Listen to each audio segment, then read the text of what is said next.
we're gonna start talking about the news. But before we do so, I just want to let everybody know that you could follow each one of us separately on our social media. Link in the description.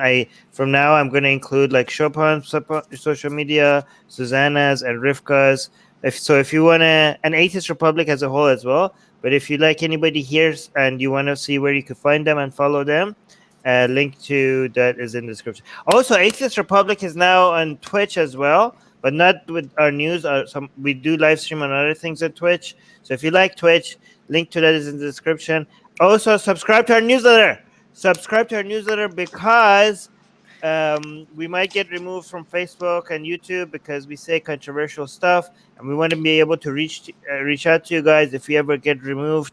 So please make sure you subscribe to our newsletter. That's the only way we could. Nobody could take away our newsletter.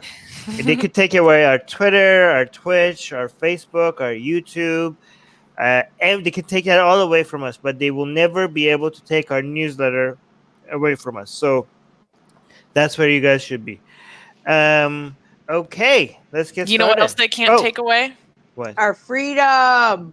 Okay, that's true. But I was going to say our Atheist Republic merch. Okay, Rivka, model your shirt, please. Thank you. Oh, yeah, this is...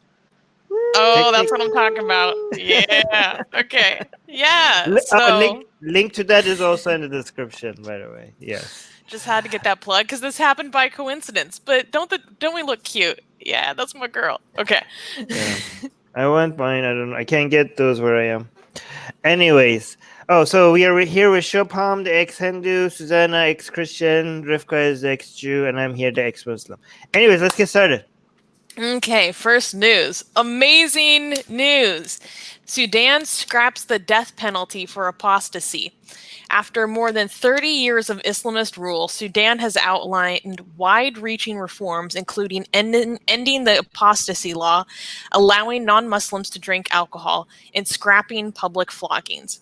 Until now, anyone convicted of renouncing Islam, aka the act of apostasy, would face the death penalty. Under the new laws, women no longer need permission from a male relative to travel with their children. Sudan has also recently ratified a law criminalizing the practice of female genital mutilation. So congratulations to the people of Sudan.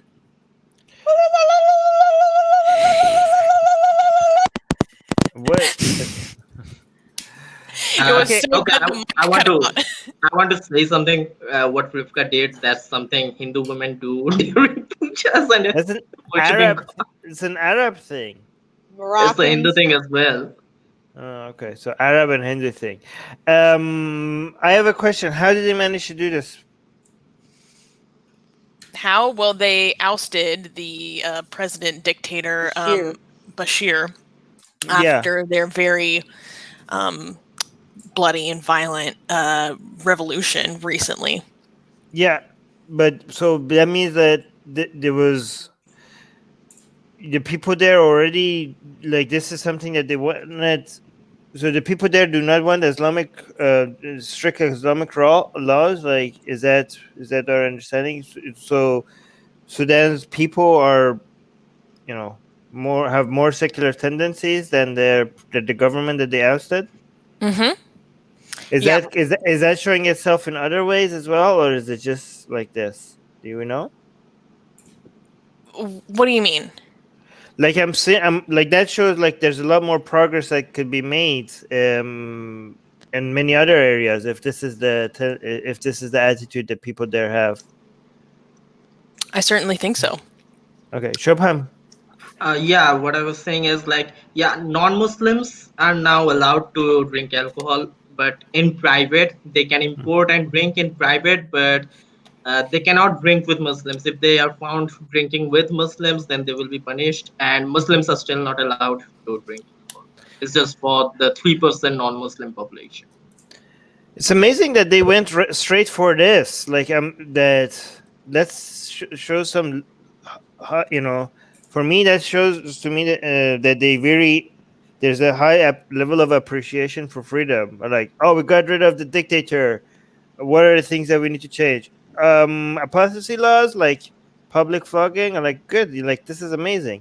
This is some great news.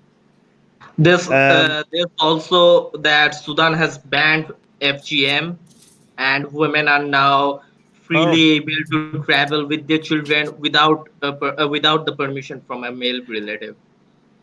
so I So really hope that I really hope this thing works out, because I really hope that they keep on making improvements, and I hope that they get rewarded for these reforms, so that it motivates other countries, other people in other Islamic countries to do the same thing. But go on, Rivka. the Justice Minister, Nasruddin Abdullahbari, this person said that they're working to ensure religious freedoms, equality of citizenship, rule of law. And then there's a quote from him saying, all these changes are aiming at achieving equality in front of laws. We all articles that lead to any kind of discrimination. We ensure our people that the legal reformation will continue until we drop all the laws violating the human rights in Sudan. So that's pretty strong affirmation that they are, really attempting to change a lot of, the past. In the live chat, P is saying, "Don't pop it, the champagne yet." I was reading on how Islamists are waging protests on it. Yeah, yeah. The more religious Muslims there are not probably going to just accept this. Like, oh, this is the new norm now. Okay, we accept it.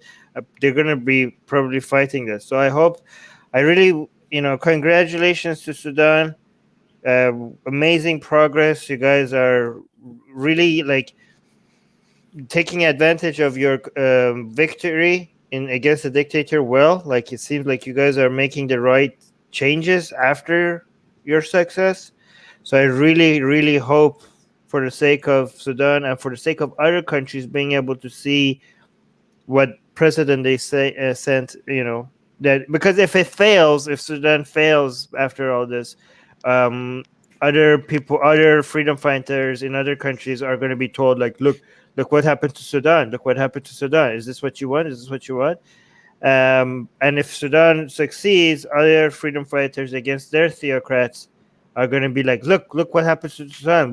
There's hope for us, right? So I don't know. I hope. Okay. So, do you guys want to add Yeah. anything? Yeah. I just want to say Mazel Tov, Sudan. Yeah, I'm You know, really like- excited. Yeah. Yeah. I was reading one article that I now can't find, so I'm not sure if it's true, but one source I found did say that the death penalty for apostasy was abolished, but it might still be criminalized. But I haven't been able to find anything else that verifies that, so that's something to keep in mind. I'm looking for more information on if that's actually true. But either way, it's amazing progress, and I'm really happy for the people who are continuing to fight for their freedom there. Okay, next news. Okay, next news. Thailand could become the second Asian country to legalize same-sex unions. In Thailand could be the first Southeast Asian country to permit same-sex unions. While not explicitly condoning LGBTQ marriage, as a cabinet-approved bill heads to Parliament for legalization. Though the bill doesn't endorse same-sex marriage, it allows same-sex couples to adopt children and merge finances, including inheritances. Quote, this is an important step for Thailand in creating equality for everyone and guaranteeing rights for same-sex couples to start a family. Rachada Damdirek, a spokesperson for the Thai government, told Bloomberg magazine or newspaper. So why was this banned? On what grounds was this banned before? Doesn't really go into why it was banned to begin with. I'm assuming just general bigotry and religious sentiment, which is where most of these things come from. Yeah, and it's not marriage, right? It's same-sex unions. And so there's still a lot of progress to be made. This bill hasn't been passed yet. It hasn't been ratified into law. But this is really good progress because I know, at least in the state that I grew up in, they had unions first and then marriage came. So if this bill gets ratified, I think that it's going to be just a matter of time before it's full-blown marriage. Okay, so like Thailand is extremely Buddhist country, right? So, like, is there anything in Buddhism? I was in Thailand, and I think I've noticed it's a bit sexist because of Buddhism, and people want to deny that, but it's true. But is there anything when it comes to Buddhism and Um, same-sex marriage? Are they related in any way? But I go. mean, I don't know much about the Buddhism in Thailand, but from what I know, there's this Buddhist culture in Thailand which believes that, like karma, the concept of karma is also a thing in Buddhism, borrowed from Hinduism. So by that, they believe that homosexual attraction or urges are a result of doing bad things in the previous life or something, and as a karma you are getting this bad urges of homosexuality and everything. So this is the culture there is. I don't know if it's the majority culture or anything. Wait, I just where know that this exists. where in Buddhism is that? I mean, I just learned it like in Thai. There's a Buddhist culture which believes this, and I know Okay, karma is there. So R- this is all I know about it. I cannot Rivka, say if it's genuine or if it's like the major culture in Thailand. Rivka. So, Thailand legalized, homosexuality. They stopped making it illegal. Private conduct between same-sex people in like '56. So they've been pretty modern when it comes to just acceptance of people being gay. It's the not having the legal protections and being able to adopt kids and potential discriminations that heterosexual, they're subject to more discrimination than heterosexual couples. And I think that may just be because it's just people hadn't thought, I think, about, marriage and kids and all the first you wanted to have it not be a mental illness, make it legal. I mean, these things are just happening, and that is a more traditional society. I don't know if it's religion. It just seems like things are happening pretty fast. And the fact that they've been, it's been not a mental illness and been pretty okay by, in private conduct, people weren't getting arrested for it. And also in 2017, Thailand was named the second most gay friendly place behind Tel Aviv. So it's kind of like a gay tourist haven in a lot of ways. That's one thing they talk about in this article. They reference this report in 2014 on LGBT culture in Thailand. They say today's Thailand is contradictory. It is one where the tourism authority actively promotes the image of Thailand as a gay paradise, but where discussions of sexuality and society are still taboo, and there's limited sex education in schools. I have to say, gay-friendly place in Asia. Sorry, not in the world or whatever. I forgot that part. Yeah, I was gonna Canada would be more gay-friendly, I think, than Thailand. But second gay, most gay-friendly city in Asia after Tel Aviv. Okay. One of the comments on Facebook saying, "I'm surprised they weren't legal already. Anyone who's been to Thailand knows they're very liberal about this stuff. Ladyboys abound, and they're totally accepted by the society at large." I do want to mention that Thailand seems to have something close to blasphemy laws, though. As much as people want to say they're liberal and stuff, you can't disrespect Buddha. I don't know if it's the law or not, but there's signs everywhere, at least, telling you. Well, I mean, okay, first of all, you can't disrespect the royal family. That's the real religion there before Buddhism. But there's signs everywhere also that says that you cannot disrespect the Buddha. I don't know what level of enforcement they're going is involved with that, but that's technically blasphemy laws. So, for me, it's very interesting to see Buddhism have its own version of blasphemy, because for a lot of people in the West, Buddhism seems to be extremely tolerant. And also it's very sexist. You know, everywhere we went, they kept on. There were guards chasing my wife with whistles and stuff. You can't enter this holy ground. Your legs are showing. And I was like, my legs are showing. I'm wearing shorts as well. Like, why are you? But nobody bothered with me, right? So, and you know, Buddhism, like apparently Buddhists, they are also very offended by women's skin, just like Abrahamic religions. Shobham, you want to say something?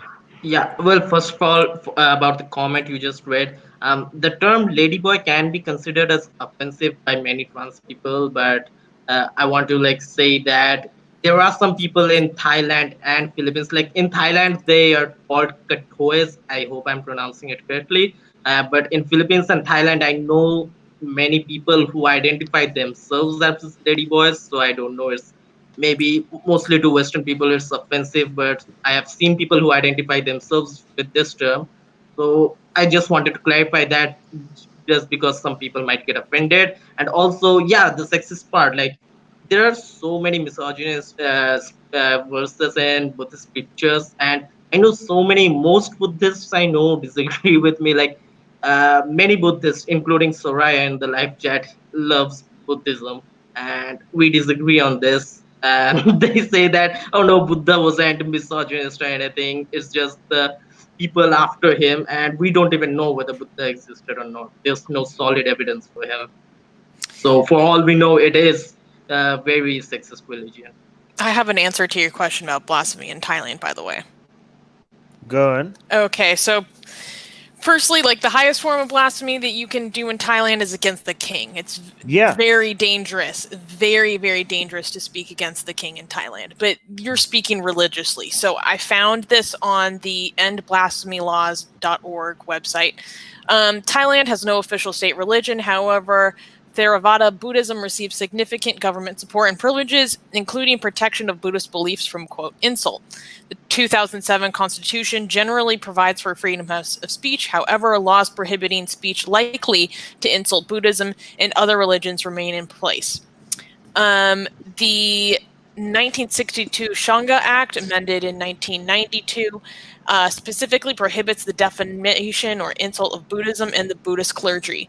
Violators of the law can face 1 year's imprisonment or fines up to what equates to about $667 USD. There's also a penalty for the disturbance of religious places and services, and those can equate to up to 7 years in prison or several $100s USD. So they have blasphemy laws. Yes. So great job, Buddhism. You're now getting closer and closer to Islam. We need a Buddhism on this panel. Buddhist. We need an ex-Buddhist on this panel. Ex-Buddhist. Yes. Yeah, we need. I would love to get. Yeah. So I have something more to say, but I think we have another news about Buddhism, so I will save it for then. Okay, let's move on to the next news. Okay, next news. Nigerian preacher sues atheist for $52 million USD. In Nigeria, so-called witch hunter Helen Ukpabio is suing humanist activist Leo Igwe again. Ukpabio's lawyer sent a letter to Leo Igwe alleging defamation based on an article critical of her methods that Igwe denies writing. In fact, there is no name on the article at all. Ukpabio is infamous for claiming that babies can be possessed by devils and promoting abuse and persecution of those accused of witchcraft. Igwe was previously sued for her after her congregation of over or up to 150 people physically attacked him at a conference he organized in 2009 to stop child abuse resulting from witchcraft allegations. Now she is demanding a retraction of his article, which she claims is defamation, an apology, and a payment that equates to roughly 52 million USD. $52 million for libel, like just for the article? Yes, that he denies writing. He's like, I didn't even write this. My name isn't on this. Like, what are you talking about? Okay, so I mean, this is based on Nigeria's, laws. Does she even have a case? No way. So her previous lawsuits have been thrown out as frivolous in the past. I'm hoping that this is also thrown out because it seems like she's gonna be on very the burden of proof is on her, right, to prove that he even wrote this. But it's still a pain in the ass, right? And Leo is an incredible guy. He's a huge inspiration to me. The work he does with the I think it's called the Stop Alleged Witch Abuse Project is incredible.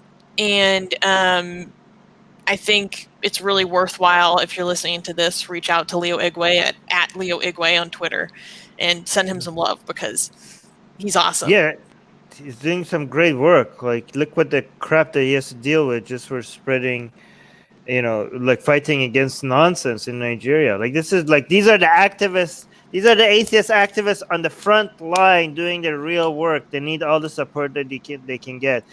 But so this, what is it? This witch hunter. What is she?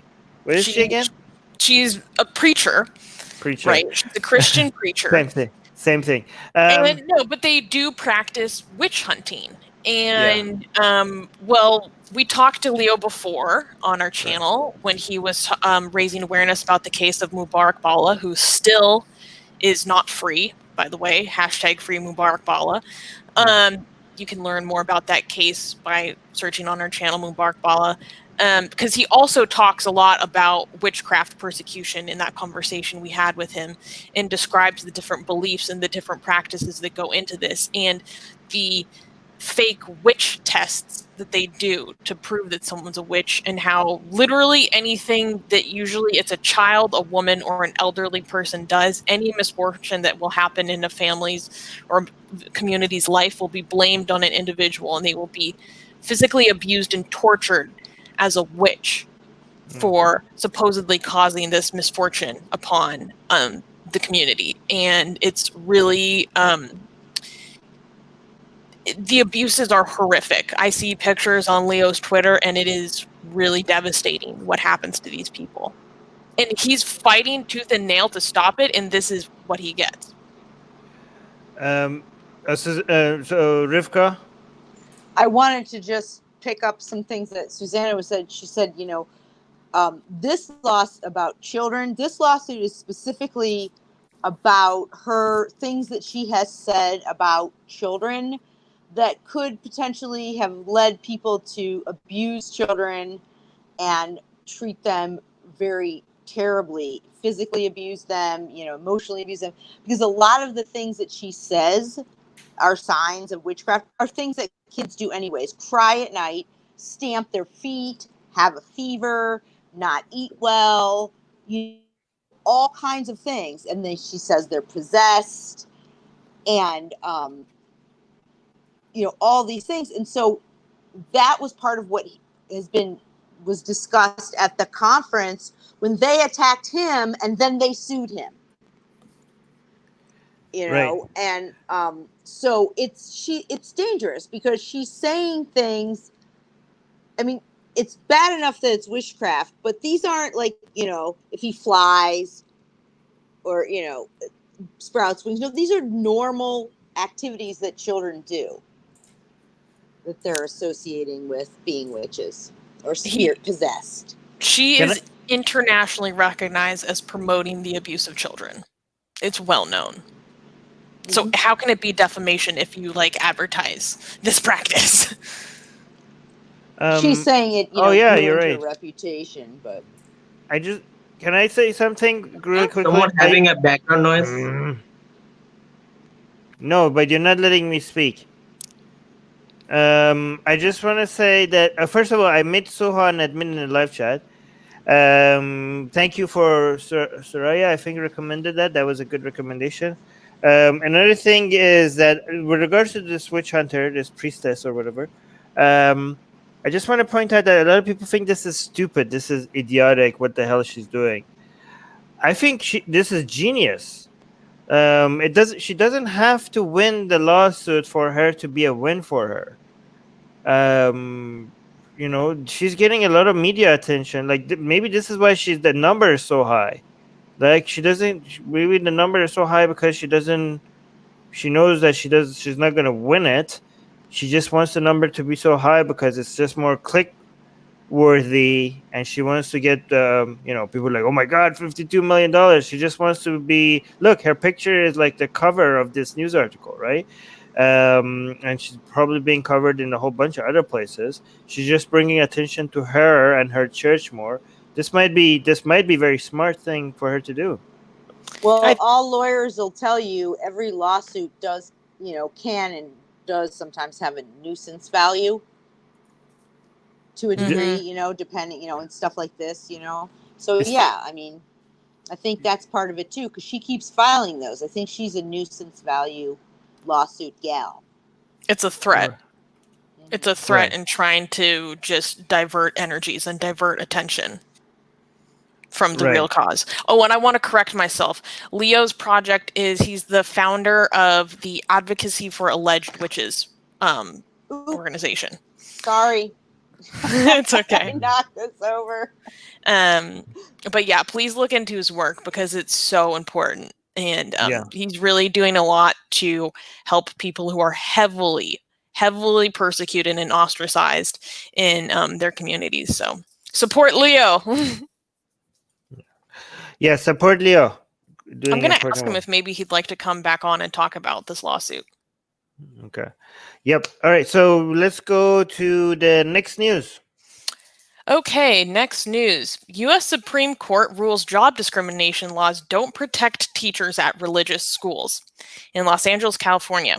The Supreme Court ruled on restricted teachers who work at church-run schools from filing discrimination claims against their employers, ruling that the Constitution's protection for religious liberty exempt church schools from state and federal anti-discrimination laws. The justices, by a 7-2 vote, ruled that because two elementary school teachers at Catholic schools in Los Angeles County helped carry out the mission of teaching faith as part of their jobs, the schools are free to hire and fire them without concern for anti-discrimination laws. This is absolutely insane. The First Amendment protects the right of religious institutions to decide for themselves, free from state interference, matters of church government, as well as those of faith and doctrine, Justin Samuel A. Alito Jr. wrote for the majority. Wait, so how is this not religious privilege? It is. Okay, so what's the argument here? Religious liberty doesn't mean that you get some advantages to other people. Religious liberty means that nobody can stop you from doing things religious as long as you're not violating the law. That is religious liberty. It doesn't mean that the laws that apply to everyone else does not apply to you. Do I have a better understanding of the law than these judges? Rivka, you're muted. Go for it. Oh, well, the thing is, like in 2011, they actually recognized something called implied ministerial exemption, and it talks about that in the letter. And if you click on the link, it talks about that rather in the news article. If you click on the link, it shows you this case. And this shields a lot of religious bodies from being sued.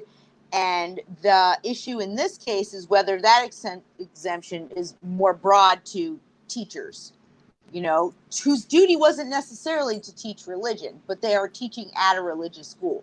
So they've already said, because it's not a government school, right, not getting federal funds, they are free to do things that a public school is not, like, have, God language and, pray and all these things.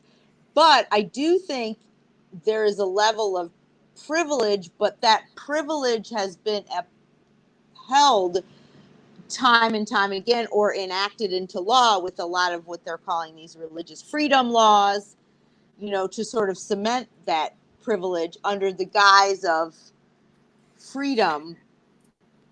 But it's specific when it has to do with a public school, a lot of the same laws about labor, about First Amendment, about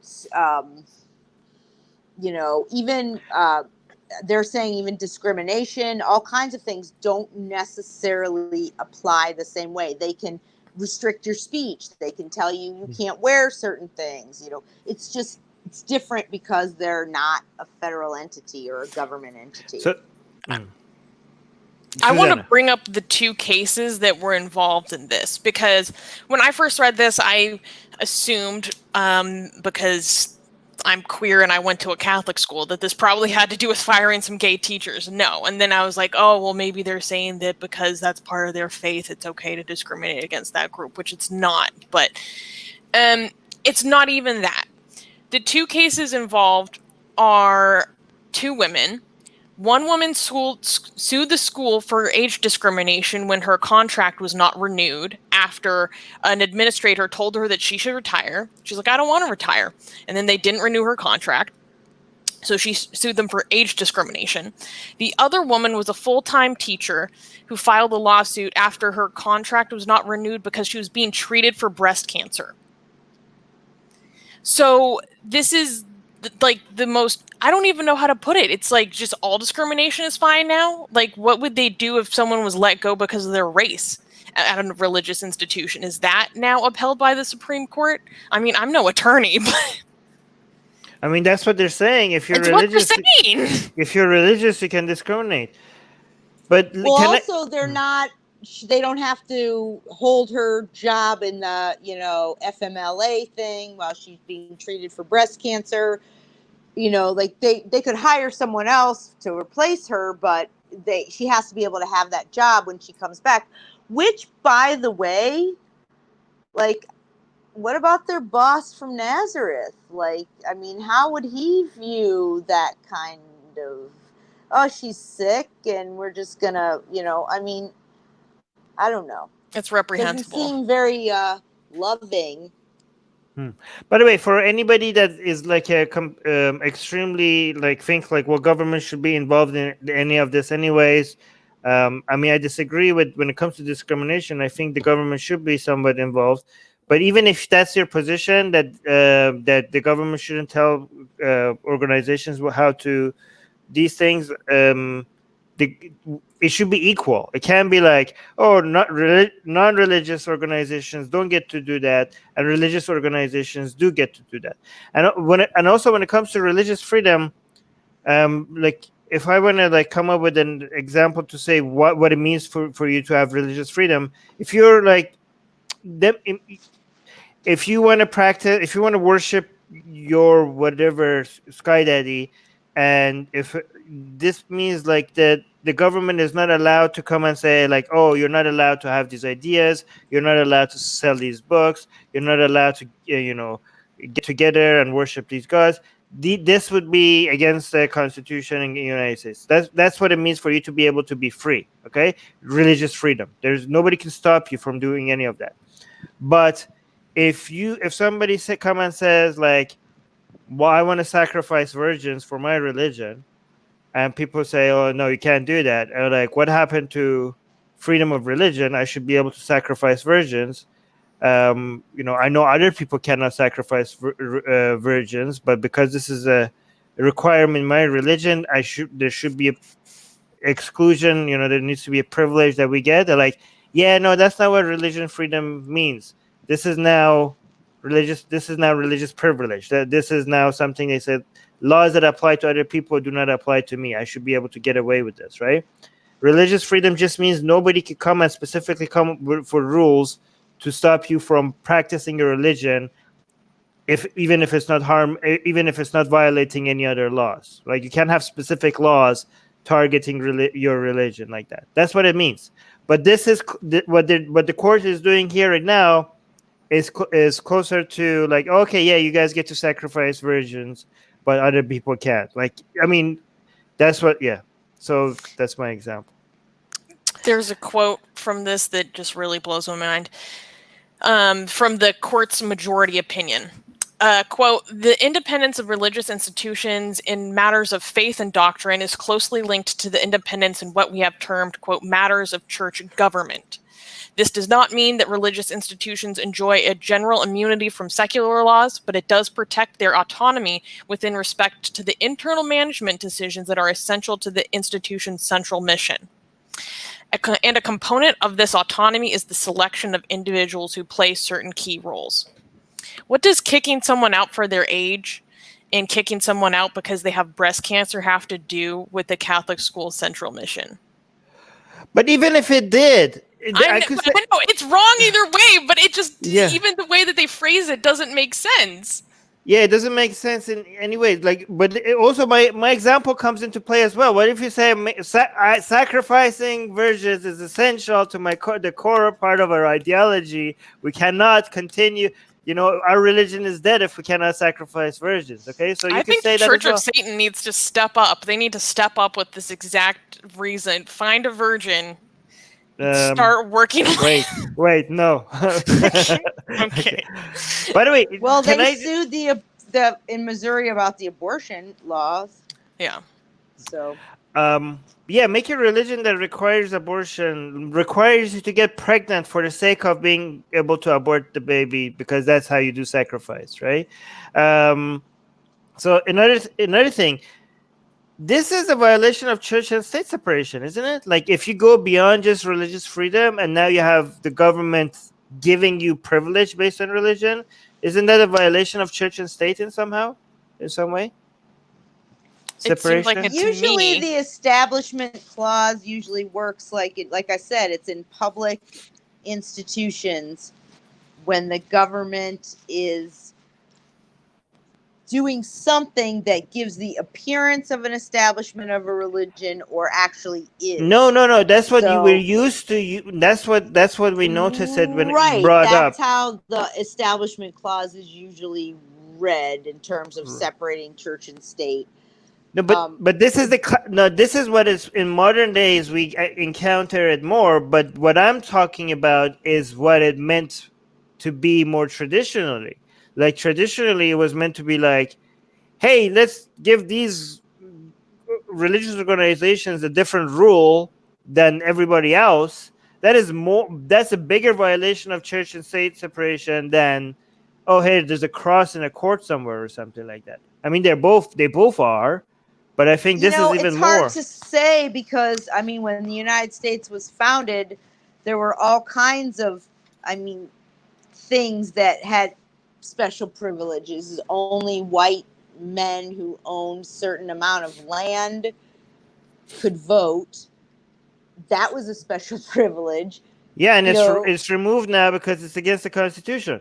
So this should also be removed. Some things have been removed. So this should also be removed. Yeah, I don't know. I mean, it's. I'm not disagreeing with it that I don't agree with it. I just.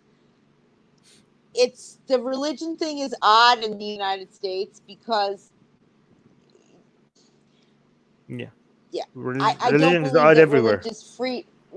Religious freedom means that you get to do whatever you want. Yeah, that's exactly my point. All right, let's go to the next news. Okay, next news. Now, this is another continuing segment that I'm calling Susanna's Jihad Against Genocide. Okay, so... Oh, wait. Can I actually highlight this comment by AGA? Because, Establishment Clause prohibits the government from making any law respecting an establishment of religion. See, that's the Establishment Clause. It's specifically about the laws. It's this, it doesn't... Yeah. I know that's what you said. I just wanted to read it out. Read it like that's... So, traditionally, it goes against specifically what they're doing. This is a case for Freedom from Religion Foundation, guys. Get on this. Somebody call Freedom from Religion Foundation. I mean, I'm pretty sure they already know. But somebody, an AGA is saying this clause not only forbids the government from establishing an official religion, but also prohibits government actions that are unduly favor one religion over another. I mean, it doesn't get... Yes, unduly favor one religion over another. Like, this is such a violation of this. Like, it's so obvious. Like, who hired these judges? I have no legal experience, and I can read the law better than these judges apparently. I mean, AJ is saying it also prohibits the government from. Yeah, okay, exactly. God damn it! This is like. All right, never mind. Sorry, By the way, sorry. Next, Susanna, go on. Susanna, What? include me in your jihad as well because I am there too. I'm disgusted by by what I'm No, seeing. wait. No. We need to be able to cut it at this point. Okay. So sorry, Mehragan, our editor is going to be like, we're messing her up. Like, where do I cut the news to the next segment? Sorry, this is my bad. I just saw a comment. It made me. Okay. Next news. Okay. This week on Susanna and Shupham's Jihad Against And Genocide. Rivka, we all have genocide or jihad Okay. against genocide. Okay. We're all genociding. We're No, all let's- jihadis against genocide. Okay. So, U.S. sanctions Chinese officials for human rights abuses against Uighur Muslims. In the United States, in Xinjiang, China, the Trump administration announced sanctions aimed at Chinese Communist Party officials whom the United States believes have been involved in carrying out human rights abuses against Uyghurs and other minorities in China. The U.S. said the Chinese government officials were being designated for their quote for their connection to serious human rights abuses against ethnic minorities in Xinjiang, which reportedly include mass arbitrary detention and severe physical abuse, among other serious abuses targeting Uyghurs, who are a Turkic Muslim population indigenous to Xinjiang, and other ethnic minorities in the region. Since 2017, as many as 2 million Uyghur Muslims and other ethnic minorities have been moved into re-education and detention camps, often referred to as concentration camps, in the western Xinjiang province of China.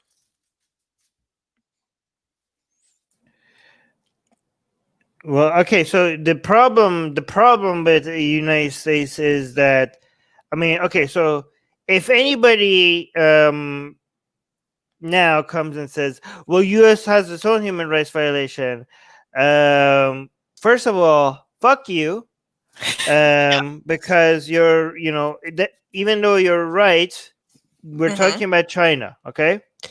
The way, here's two ways to bring. Okay, so United States wants to put sanctions on China for the human rights violations of Muslims there. Okay, this is one of the greatest human rights violations of our lifetime. And if you don't recognize that, then, and if so I don't know what to tell you. Okay, these are especially for all the people that say never forget. Oh, why are we not doing anything about this? People suffering, and then when something as obvious as this is happening and they ignore it or deny it, even though there's overwhelming evidence about this happening. So I think it's a distraction method.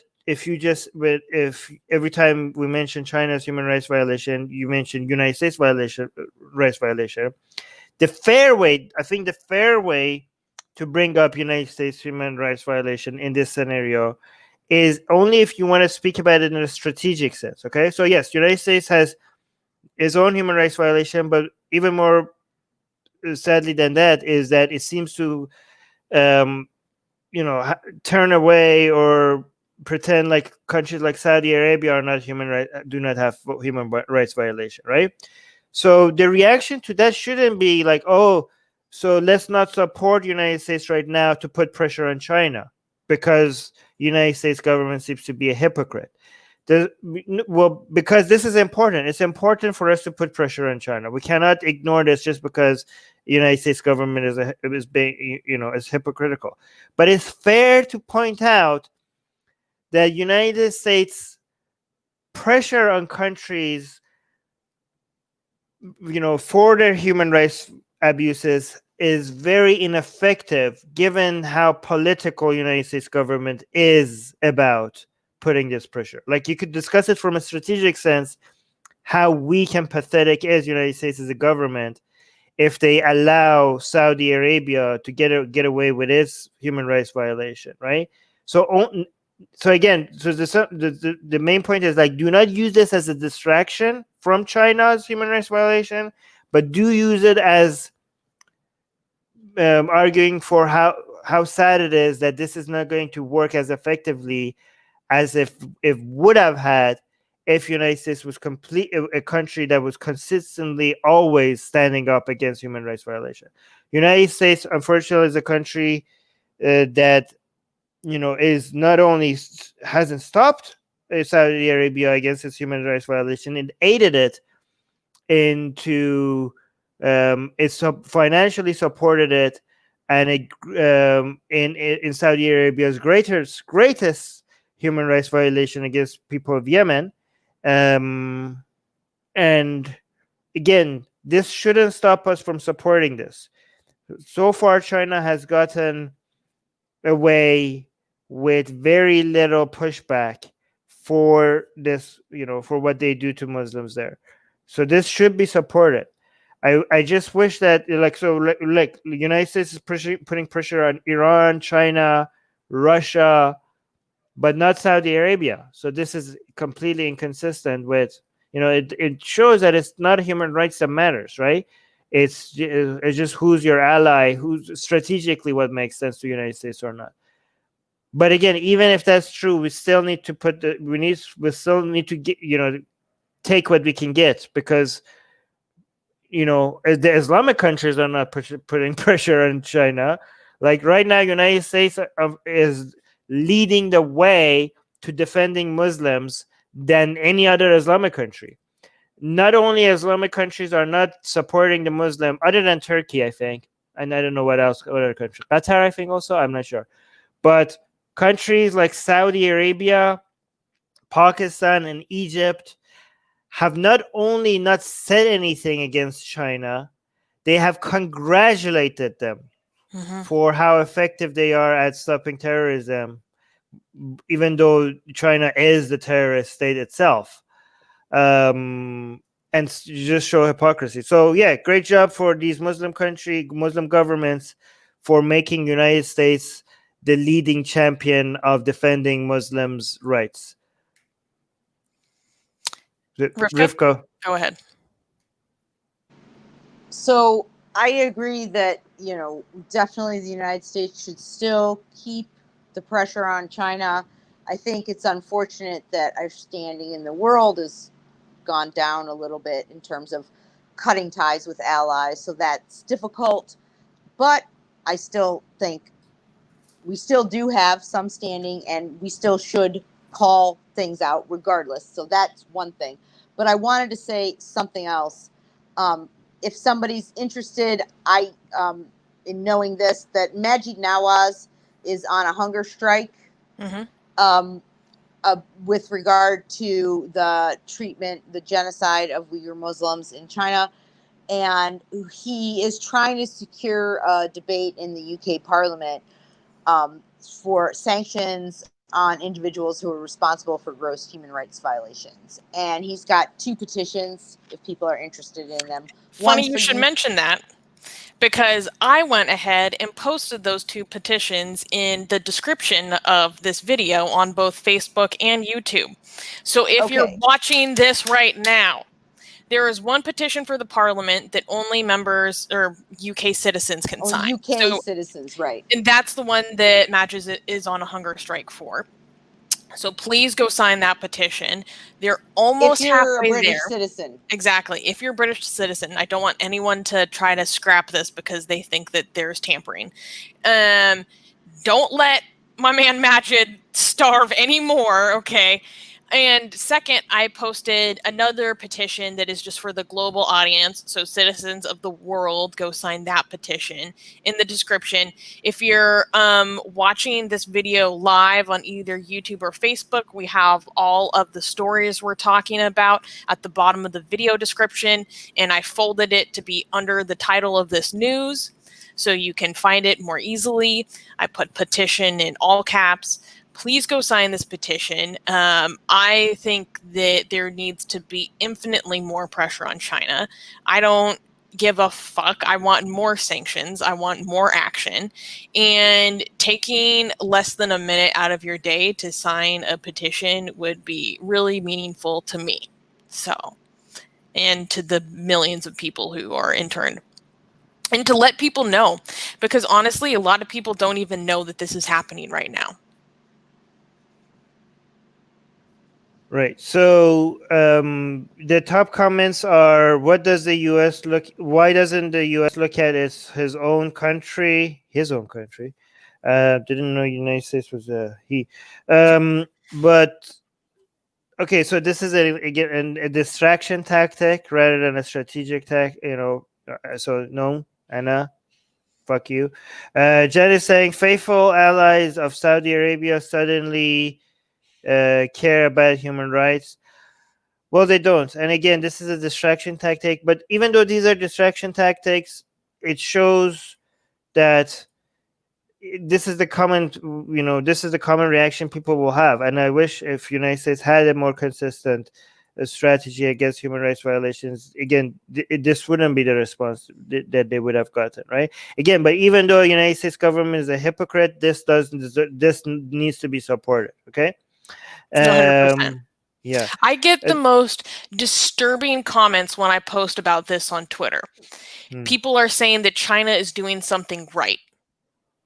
How depraved do you have to be by your anti-Muslim bigotry to think that China is doing something right by putting people in concentration camps, trying to re-educate them to lose their identity? But in this name of counterterrorism, how much do you hate a group of people to think that these people deserve this? It's reprehensible. And I get so angry.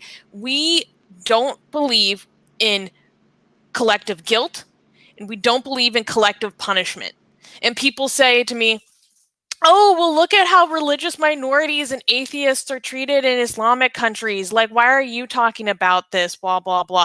I'm talking about this because these people, no one deserves this. No group of people deserves this. And just because religious minorities are treated poorly in one part of the world, that does not mean that we stand idle while a different group of people are suffering. It doesn't matter what group they come from. This is human rights abuses, and we must stand up regardless of what categories we happen to put ourselves in. It drives me crazy. Yes, we exactly. Say never again for a reason. Never again.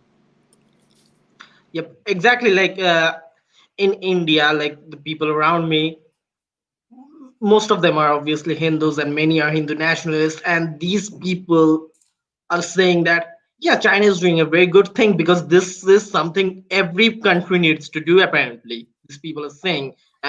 And when I say them, why do you support this? And they tell me, like, just go to an Islamic country and see what they do to you. And I'm like, yeah, I know what they will do to me, and I know how bad it is. That's why I don't want it to happen to other people. Isn't that reasoning good enough for people? I'm so freaking disgusted at these people.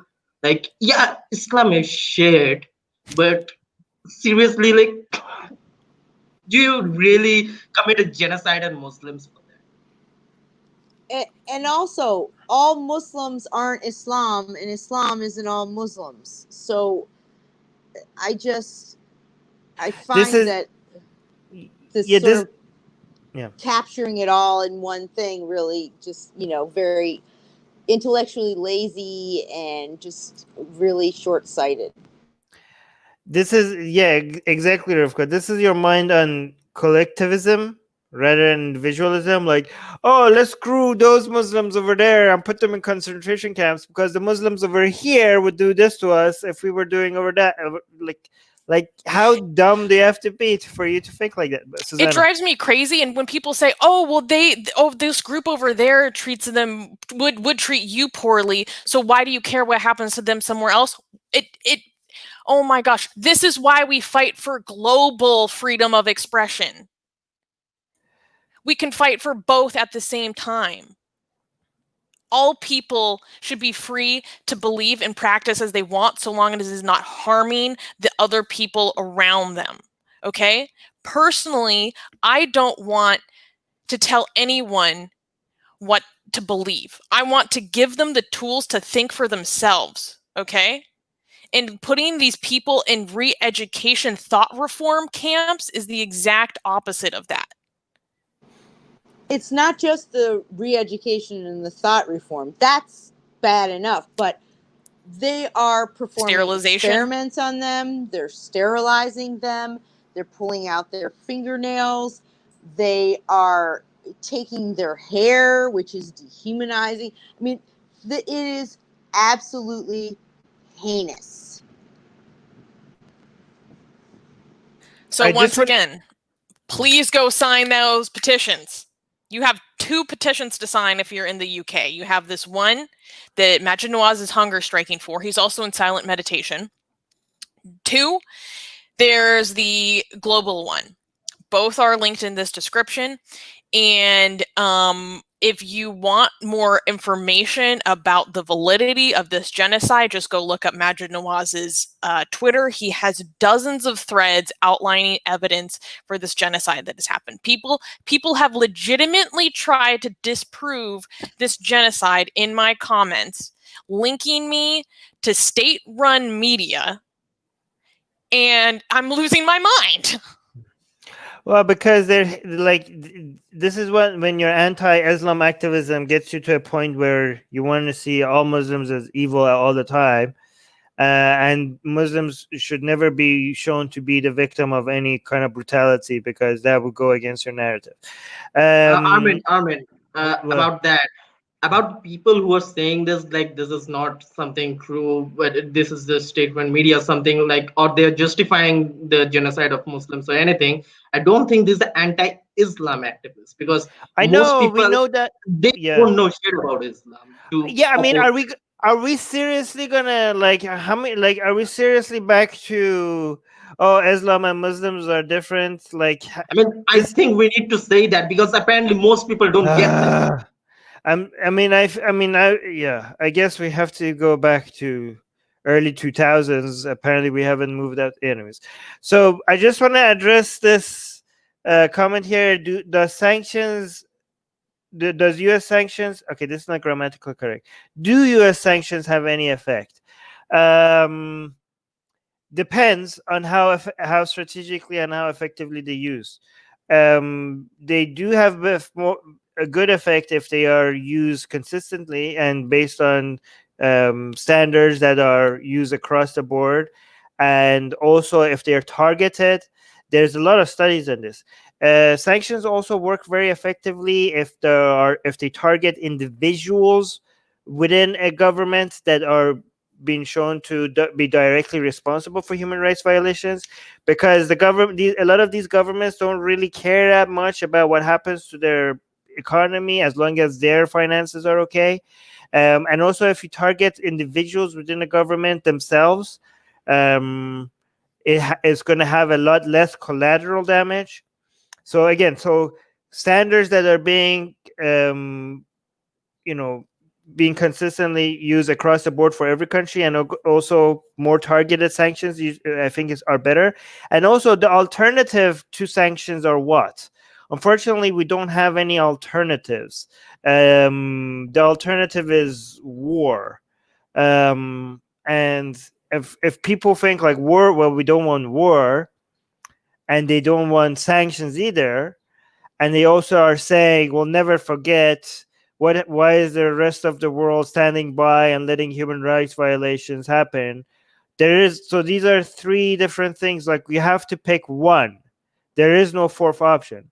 Either you go to war, which nobody wants, I mean, most people don't want, or you do sanctions, or you just stand by and let people just do their human rights violations. There hasn't been, nobody has so far offered a 4th option. So sanctions seems to be the only tool that we have. So unfortunately, some people are like questioning whether this meets the standard of genocide. Yes, it does meet the standard of genocide. You do not need to literally be gassing people for it to meet the standard of genocide. First, what they were doing was on the level of cultural genocide. But what has recently been revealed with what they are doing to mass sterilize women, force abortions, separate families, and commit mass sterilization, That's demographic engineering. That meets the United Nations definition of genocide. We did a story about this 1 or 2 weeks ago. If you want to look up what this mass sterilization is all about, you can look at that. You can look up the UN five criteria of genocide yourself. And yes, this is a genocide. This is from data from the Chinese government itself. Okay? Not to mention the fact that they are doing demographic engineering and trying to bring in ethnically Han Chinese into the area to try to just wipe out the Kazakhs and the Uyghurs. It's a fact. Rivka has her hands up. But okay. By the way, Susanna, you're on fire today. That's awesome. Thank you. You haven't seen anything. Okay. All right. Nobody has anything else to say before we go to next news? Okay. By the way, I noticed that I interrupted Rivka more than other people today. That's just my anti-Semitism. Okay, that's me being like, that's all it is. Sorry, Rivka. You got to interrogate that. Right. Okay, next news. Okay, next news. Sentenced to 6 months in prison for reposting Quran joke in Tunisia. In Tunisia, in May, Enna, oh my goodness, I'm sorry in advance for butchering this name. Shargui posted a parody of the Quran titled Surah Corona, a silly passage about the COVID-19 pandemic in the style of the Quran. A Tunisian court has sentenced the blogger to 6 months in prison and a $700 fine for reposting the joke on Facebook. A court spokesman said the sentence was on charges of inciting hate between religion and races. Saying she was the victim of a repressive law that curtailed free speech, Amnesty International said the prosecution did not allow Shargui's lawyer to accompany her to court, where she was asked about her religious beliefs and mental condition. Enma plans to appeal the decision. Okay, I got to say this. Like, does this show Denmark that you cannot be an atheist activist in Tunisia yet? Because again, to the Okay, Nasser Subham, Al-Khelaifi- no, Subham, you're not, you're just assuming people have any idea what you're talking about. See, this is what Subham does. He just goes on and say like, oh, this shows Denmark. We're talking about Tunisia, and you all of a sudden talk about Denmark, and people have no clue what you're talking about. He was about to say it, I think. No, he just like cut this him. shows. This No, I shows what. was about to say. No, the but you Nasser have to say it first. You have to say, give the background first before you tell people why you're talking about Tunisia. Okay, go. See, Okay, I'm so not being anti-Semitic to Rivka. I also It's anti-Hindu bigotry. now it's anti-Hindu you are bigotry. being just an Persian Bigots. supremacist or something. Yes. Okay, go on. Okay, so what I was saying is Nasser Amari, a bisexual ex-Muslim atheist activist, is currently in Denmark, but Denmark said that they are going to send him back, deport him back to Tunisia because for some reason they don't believe he's bisexual. I don't know how the shit anyone can say that. And the methods Denmark used is just ask him that how many times he had sex with men, and All right, you're getting off. that's completely We're getting off. sorry. You're getting to too But much detail. anyways, he's also an atheist activist, and Tunisia believes that his life is not in danger in Tunisia for just being an atheist activist, and this news completely proves them wrong. So yeah. So let me just tell you what Chopin just said in a shorter, more concise level. There is another atheist activist who's now being sent back to Tunisia because Denmark doesn't think that apparently being an atheist activist in Tunisia is that dangerous. And this news that we're covering proves them wrong. See, that wasn't so hard, Chopin. Yes. So before we get back on topic, I want to touch on what Chopin was talking about. So Armin and I talked to this activist, Nasser Amari, yesterday, and you can find that conversation where he tells his own story on this channel. Please check it out. And finally, I have one more petition that I need everyone to go sign. So once again, I put this petition in the video description underneath this news about the Quran joke in Tunisia. Please go sign this petition to help stop the deportation of Nasser Amari back to Tunisia, where he will be threatened and his life is in danger for being an outspoken Islamist critic, an apostate, and an open bisexual man. Where it's criminalized with up to 2 or 3 years in prison. But back to this news, I believe Nasser actually knows this atheist blogger. And so a couple of weeks ago, actually it was maybe a few months ago, we did a story about how she got in really big trouble for this Surah Corona joke. She didn't even write it herself. She just reposted it from, I believe it was an Algerian who originally wrote it. She just reposted this joke on Facebook, and the whole internet community seems to have just lost their shit. And it's ridiculous that she... I mean, I don't have to explain why blasphemy laws are ridiculous. But I'm really glad she's going to be taking this to an appeal. I think it's ridiculous to say that this is inciting hate between religion and races any more than a parody of a Bible verse about pandemics is inciting hate. It's ridiculous. Okay, but just to be clear, like Shubham, in the future, like make sure like we cover the news first and talk about the news first before we bring on relevant cases. Okay, we could do that. Okay, at the end.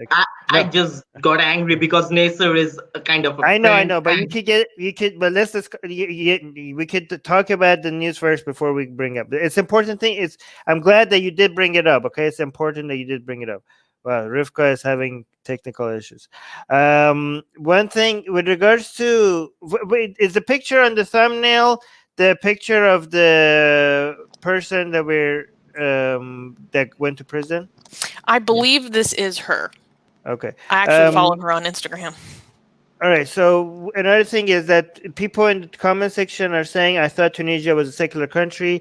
It is the second most secular Islamic country, one of the most secular Islamic countries. And this is, again, what you could expect from the most secular, the most moderate, the most free Islamic country. Imagine, like, if this is what I have to say this every time. If this is what the best you can get, imagine the rest of the Islamic world, right?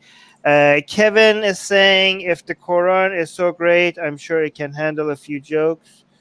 And the original thing is responding to, I guess, what's called like the Quran challenge, because the Quran challenges itself to recreate something like the Quran, and in fact, it's quite easy. Yeah, I mean, isn't she following the Quran's guideline? The Quran says, like, hey, here's a challenge for you. Bring something better than me. And she's like, I'm just following what the Quran tells me to do. Well, why are you guys sending me to jail for accepting Allah's challenge? Like, what the hell? That's a good point, actually, Susanna. Good job. I know a little bit of what I'm talking about. No, so I thought it was really funny. So ex-Muslims of North America, in solidarity with Enma, they did a recitation of the Surah Corona in, I believe, at least 3 different languages. I know that they did at least Arabic and Urdu. And I'm trying to find the Surah Corona because it's so good, and we got to do it. You know, like if they want to take her speech away from her, we have to do it for her, right? Right. Is there a way we can bring her on the Atheist Republic as a guest? I'm gonna ask Nasser if she speaks English. I'm not sure. I mean, even if she doesn't, we should do it with a translator. That would be amazing. True. Okay. So, Rivka, did you want to say anything? Nadia? No, I thought of something, but then Susanna covered it. So Susanna covered. Should I read the Surah Corona? Wait, she wrote this? Trying to pull it up. She didn't write this. An Algerian atheist named Gilou was the one who wrote it, and she just reposted it. Wow. So, okay, wait, just to be clear. So she just got all of this crap for just reposting something. That's reposting it. Jesus Christ. Okay. Yes. Go on, Corona. Okay, so Please go look up the recitation that Obaid Omar did for XMNA actually in Arabic, because it sounds so good. But obviously it's not as good as English. Okay. So Surah Corona, COVID, by the eradicating virus. But they were surprised that it came from them from China far away. So the infidels, Kafirun, said that it was a stubborn disease. No, rather it is certain death. There is no difference today between the kings and the slaves, so hold on to science and abandon traditions. And don't go out and buy wheat, and stay home, for it is a strong scourge, and wash your hands with new soap. Almighty Jilu has provided this truth. So, can you tell me anything in that surah that I so beautifully recited to you? Is there anything in there that incites hate against a race or religion? Well, not against a race, but it makes fun of religion, and that's a good thing. But is it inciting hate? No, but it should. Well, I'm glad you're not her lawyer. Yeah, I would be a lawyer like, Your Honor, the only crime she has committed is that she wasn't aggressive and hateful like against Islam. Enough. Oh my God. But okay, so for people that don't know, this is actually the reason why this is a good Quran. You wouldn't understand it if you just read the English. The Arabic version of it just reads a lot like a Quran, like it's in the same style and the same tone as a Quranic, surah. So that's why the Arabic version of it is so interesting to people, because if you read it and recite it, it just sounds so much like Quran, and that's why a lot of people are, especially a lot of people who grew up Muslim or know Arabic, are fascinated by it. All right. Wait, maybe I could find the recitation that they did real fast. Oh, I found it. Should we play it, or have we already done too much? We done too much. Like you can tell people where they can find it. Okay, literally in YouTube, just type in Surah Corona, and you'll see it's from channel Ex-Muslims of North America. It comes right up. Okay, good. All right. Does anybody have anything to add? Like, no? Okay, good. Let's go to the next news. Okay, so not only am I on a personal, well, not personal, I now have you guys joining me, on a jihad against genocide, I'm also on a jihad against anti-Semitism, because it is on the rise right now. And so this is one of my other weekly segments that I'm starting. I still need to come up with a good name for it, but this is going to be the anti-Semitism segment. Okay. American entertainer spreads anti-Semitic conspiracy theories online. Over the last week, a video of TV host, rapper, and actor Nick Cannon spreading anti-Semitic conspiracy theories while praising virulent anti-Semite Louis Farrakhan resurfaced. On his podcast, Cannon's Classes, he spoke with Professor Griff, a rapper from the famed group Public Enemy, who was ousted from the rap group due to his anti-Semitism. On the podcast, Griff, aka Richard Griffin, said that the Semitic people and the Semitic languages, quote, have absolutely nothing to do with any white people. Cannon claimed that when people understand who the real Jewish people are, quote, it's never hate speech. You can't be anti-Semitic when we are the Semitic people. When we are the same people who they want to be. That's our birthright, end quote. He later added that we are the true He later added that we are the true Hebrews. Griffin and Cannon agreed that the term anti-Semitic is being used to divide people and, quote, neutralize criticism. Rivka. Well, this is only... Oh, I thought I was muted. This is only one of a series of these kind of things that have happened over the last week. And we've talked about some of them. Similarly, going back to in using some of the Black Hebrew Israelites or the Hebrew Israelite dogma about African Americans being the true Jews. And then I hear this thing about you can't be anti-Semitic because it's a language, not a people. It is a linguistic category, but it's a linguistic category. The word is now applied to the Semitic people who spoke that language from a particular region. So, so that would include a lot of different people. Yes, it would include potentially, Jews, Arabs, some people even Aramaic, Maltese. There's several languages that are in the Semitic linguistic group. So it's just a ridiculous argument. It seems like it's just semantic games. It's distraction. It's distraction. Yeah, it's just a semantic game. Yeah, we shouldn't give it that much attention, I think, Rivka. Like, people, like, we know what we mean. Okay, we mean by anti-Semitic, we mean that people mean hatred towards the Jews. We know what. Oh yeah, Semitic by itself means other things as well. Other people are included in Semitic, but we know what anti-Semitic means. And every time we want to point it out, people are like, "Well, technically, blah, blah, blah, blah, blah." Yeah, like, it's the actually crowd. But this is also part of their argument that because it's a language group, and it doesn't refer to a people, and they perceive the people who speak that language only being a specific type of people, and Jews are all Ashkenazim, which are East European Jews, which they see as whites, so therefore they're not in this group of people from that region. That's part of their argument that they use to make a circular argument with themselves. So of course, there's that, and that happened, but that's what even they say. And then what's interesting too about a lot of this is they have two things happening. They go through a lot of the Hebrew Israelite doctrine, and then they also seem to pick up a lot of the Farrakhan Nation of Islam.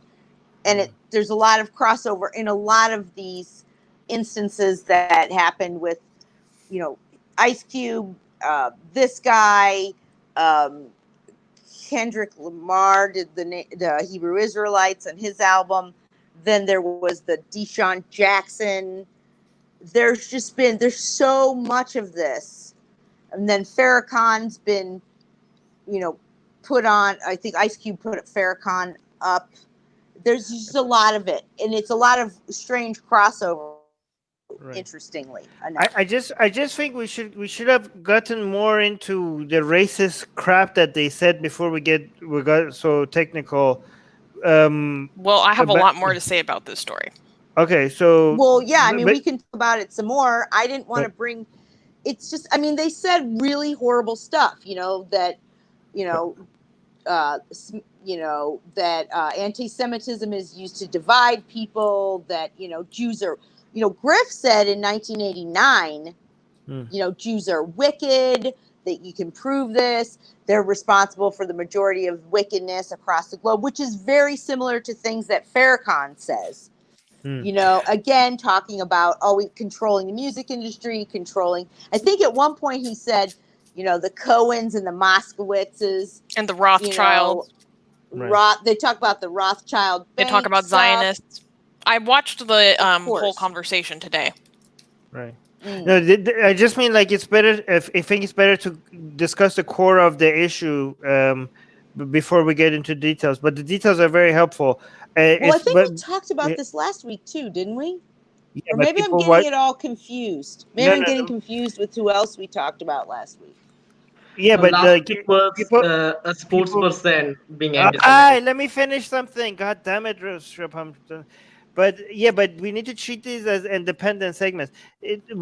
So basically, what Rivka, correct me if I'm wrong, it seems like the defense is like, oh no, this anti-Semitic accusation suggests that we hate this group of people, but we're not hating on these group of people. We're hating on these other group of people, right? So their core defense is that you're telling us we are against a group of people. You're just not getting right the group of people that we hate. So No. that's it. Right, go ahead, Susan. So in the conversation, and they jump into this right away. So there's been developments on this story. Nick Cannon was fired by Viacom CBS for these comments, which means he's no longer on Wild and Out, which is a show he's been on for, I believe, 14 years. He's still the host of a show called The Masked Singer on Fox. And so he was fired. The original video is now taken down off of his channel. Of course, the internet never forgets, and I was very easily able to find this. And so I watched the whole conversation today. In regards to what Armin was saying, oh, we don't hate against this group of people, we hate against this other group of people. That wasn't what he was saying. So what Professor Griff, who in the group Public Enemy was known as the Minister of Information, so he's supposed to be the authority. He's literally supposed to be regarded as a figure, a professor of conscious material. This is part of being conscious. This is part of being woke. Not SJW woke. This is a different kind of woke. He was saying, how can I be anti-Semitic if we are the real Semitic people? If I was anti-Semitic, that means that I'm anti-black. That means that I'm anti-black man. That would mean that I'm anti-black woman, and I'm not. So how can I be anti-Semitic? How can I be anti-Semitic if I'm the real Hebrew? How can I be anti-Semitic? That's exactly what I said. What do you mean no? That's exactly my point. They're saying that we can't. You're calling us anti-Semitic, but we cannot be anti-Semitic because we are the true Hebrews. We hate these fake Hebrews, like we hate Rivka's people. I see what you're saying. So their whole argument is not that we don't hate a group of people. Their whole argument is that you're not labeling people correctly. Like the people that you call, they're saying that the people that you call Jews, we hate them, but they're not Jews. We're the Jews, right? Yeah. So their defense the Semites or whatever. They're the Semites or whatever, yeah. So their defense is not even is not that, like, they're not coming out like, no, we're not against this group of people. They're like, please get it accurate when it comes to the labeling of who we hate. That's their demand. So that's what they're like. That's their defense, isn't it? Yeah, and I was watching the entire conversation. And there's a lot of anti-white racism in that conversation as well. But I wanted to bring this up at the end. We'll get there because that's not where I'm going with this. Oh my God. So he was fired, and the outpouring of support that he got was really disturbing. And support for his comments that he got was deeply disturbing. So there's an influential radio host and journalist, well, not journalist, but he's a radio host called Charlemagne the God, and he hosts a very influential and huge show called The Breakfast Club in New York. He's the person that Biden said he got a lot of attention recently because Biden said to him that you ain't black if you don't vote for me, right? So that's it's the same guy. But go on. Oh, okay. Interrupting. Oh yeah, you're trying it again. I'm not gonna let you. So Charlemagne the God recently said, let me try to find the quote, but basically he says that the fact that Nick Cannon immediately got fired from this proves that the Jews are the ones in charge, that they are the ones in power. And then what happened was Nick Cannon had a series of tweets on the 13th that acknowledged that people were angry. I would not say that the tweets on the 13th actually apologized. Then he was fired around the 14th or 15th. And then on the 15th through the 17th, he had a series of tweets that I do believe are genuinely apologetic. The tone that he had really shifted. And because when I first saw his first series of tweets on the 13th, I was condemning him strongly because I didn't think it was an actual apology. Now I think he's actually reflected, and I think he has understood what was wrong. And part of what happened, as he has apologized, is he took down this conversation. He took down a lot of his quote unquote conscious material, and he posted a photo of him having a conversation, sitting in the same seat as that other guy, a rabbi, a prominent rabbi, having a conversation with him that I'm assuming will be released very soon. And immediately people are like, look at what they're doing. They're pulling the strings. They pulled off all of his conscious material where he's telling the truth, right? And now they're sitting in the seat across from him, telling him how to play ball, basically. I saw a Jewish person on Twitter basically saying, you're damned if we do, we're damned if we don't. We sit silent and we let them spew this hatred, and people are going to demonize us and target us. People have been killed because of Black Hebrew Israelite ideology. Just look up the Jersey City shooting, okay? But if they do call it out and these comments are revoked, then it is seen as further proof that they are malicious conspirators. And it's like we're the Schrodinger's, minority. Like, exactly. Evil, manipulators who are super smart, controlling everything, but we're also this horrible, group that everybody wants to get rid of. So one more thing. Wait, can I highlight what Rivka said, because that was very important, because this is a common attribute of fascists, where their enemies are at the same time this godlike, powerful people, and also pathetic and weak and ridiculous at the same time. But yeah, that's very important. Okay, go on. So credit to Nick Cannon. I do want to read out a couple of his apology tweets because I do think that they are very sincere, and I really appreciate what he's doing to make amends. But before I get into that, in the defense of him, I kept on seeing this one thing reposted over and over. So people will post in the comments of his tweets or anything regarding to him a picture. And it's typically a picture of a pale hand with a big jewel ring on it over holding down a mass of like huddled people. And on this picture, it usually says, to learn who rules over you, simply find out who you are not allowed to criticize, Voltaire. Now, this is falsely attributed to Voltaire. In fact, this is a KKK meme. I'm seeing Black teenagers repost KKK memes all over Twitter, trying to lift up Nick Cannon and say they're taking him down for being authentically Black, unapologetically Black. This is why education is so important, okay? That we have minority youth reposting KKK memes because they think that this group is against them.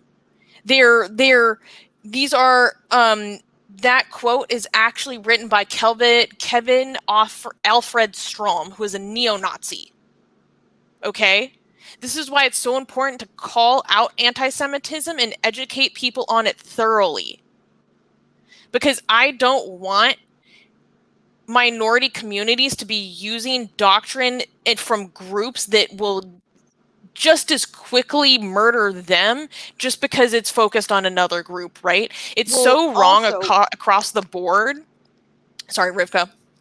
Oh, no, I was just going to say also, like, what so many people don't realize is that, like, you're saying the KKK, other minority groups, like, those people, those KKK and those neo-Nazis, they hate everybody, but Jews are at the top of their hate pyramid, and they, and they've got all the other people that they think Jews are controlling. Mm-hmm. And so they're not on your side just because you both might not like Jews. They're equally not liking you either. And no, this is like really ascendant right now. in a way that in sports, in entertainment, in a way all over the internet, people agreeing with it, people finding it okay, and in a way that's really and then like I think that they said that Nick Cannon had a song called Madoff. I don't know what he was talking about. That was his most recent single. Yeah, I don't know what that was about, whether that was just about people ripping people off or whether there was like coded language in there. And that's the same thing with this other singer, Kendrick Lamar, had all this Black Hebrew Israelite rather, lyrics referencing them and songs talking about their leaders, and then actual Black Hebrew Israelite dogma in the album. And this album was critically lauded, critically acclaimed, won prizes. Nobody's calling this stuff out. And I'm glad that some people are, and I'm glad that this guy, Nick Cannon, is at least trying to see it from a different, because I didn't think his original comments were really an apology at all. And also some other people are calling them out as well, which I thought was interesting. Like Kareem Abdul-Jabbar was calling, saying like, this is reprehensible, just stop it. And then Charles Barkley issued something today again. But it's just, I wanted to say one more thing, though, about what you were saying. It's really difficult because, and what Armin was saying, too. So if you say something's anti-Semitic, I find this happens that we're just told, no, it's not, all the time. And so many other people are allowed to define what they feel like is racist or bigoted, but we're not. It's just proof that we're running things too, Oh yeah, it's kind of like the white fragility thing against white people.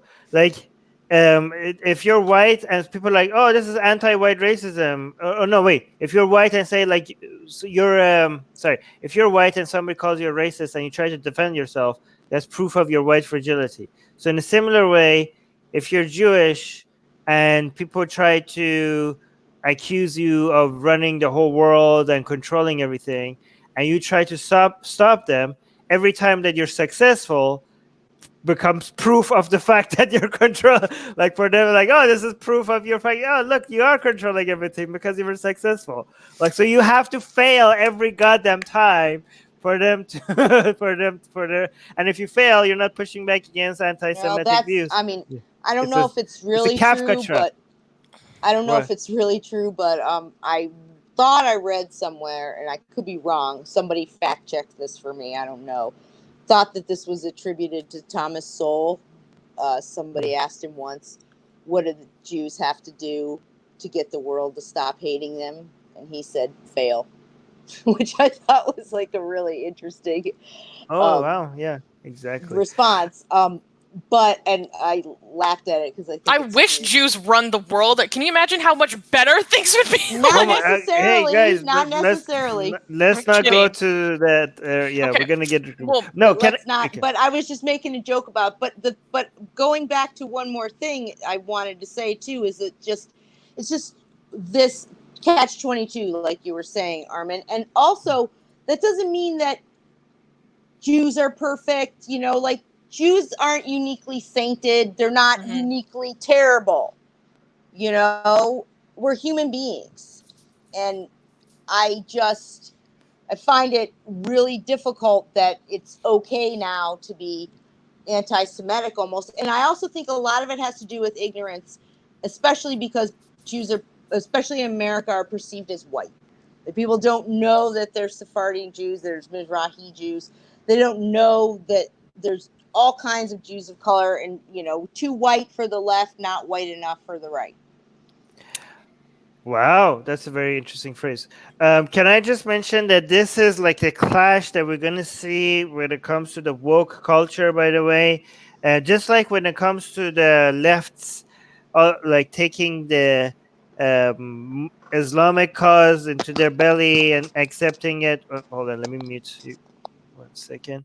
And there was a marriage between the Islamists and the left, and we predicted that the clash is going to be on LGBT issues between the left and the Islamic community.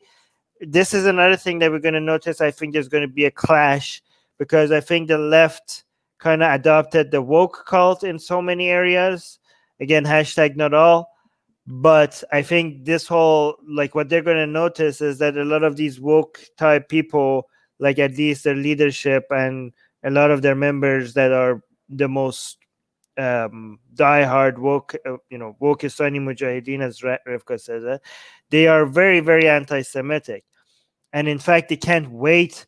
Like, they are more passionate about their anti-Semitic views than defending anybody, whether Muslim, black. I think that is the thing that they're just waiting on for it to become normalized to jump on. And I think this is another thing a lot of left-leaning people are going to notice. So like, holy shit, we didn't know what a Frankenstein monster we have created here. That is like yeah, okay, no, I was cool with you guys. I didn't know you guys stand for all this crap. And I think the more it surfaces itself, the more people on the left, I'm hoping, will be like, yeah, no, thank you. So it's very similar to that whole Islam and left thing, marriage. Another thing I want to mention that it pisses me off is that I mean, I do agree with Rivka that anti-Semitic views are not being challenged as much as they should be, but I don't know if you agree with me, Rivka, on this or not. It seems like the anti-white racism is even more accepted because nobody, like, this whole speech was both anti-white as a whole and anti-Jew, and nobody seems to give a shit about the anti-white part. And to me, that's a sign of how normalized and how accepted it has become to be anti-white racist. I mean, the fact that this whole thing got so much attention, and even people who are canceling him, deplatforming them, nobody seems to even mind at all the slightness about their anti-white rhetoric. To me, seems like a problem. What do you think? I think you're right. There's a lot of, I always joke with a lot of my white male heterosexual friends. I'm like, hey, you guys are the most hated person on the planet, and it's okay to make fun of you, because it seems like it is. You can say the most terrible things. You can, and it's okay. You can, make jokes about them, say terrible things, and it's just, yeah, I don't know what the deal is. And then also, if you call some of this stuff out, anti-white racism, sexism against men, people will tell you, no, it's not possible. That can't happen. So yeah, I mean, it's really accepted if they tell you it doesn't even exist. It's not possible to exist. See, Yeah, even in the this live is associated with the white thing because the Jews are white in their narrative. All Jews are white because he even says it. they're the worst white. Anti-Semitism doesn't apply to white people, and because Right. we're the real Jews, because all Right. Jews, according to him, are just white people. Yeah, they're saying that all white people are bad, and they think that the Jews are the worst kind of white people. That's what they think. But actually, even in the live chat, we have people like Bert is making excuses for anti-white racism. Okay, saying whites have so much power that being racist against us doesn't matter that much. This is horse shit. This is absolute racism. You do not have that much power against racism if it's so much, if it's accepted. If you can't even say shit about people being racist to an entire group of people, and you have no power to even call it out, that's absolute horseshit. This is why I think like anti-white racism is now systemic, because it has become so normalized and so accepted that people, even white people, are making excuses for why it shouldn't even be challenged.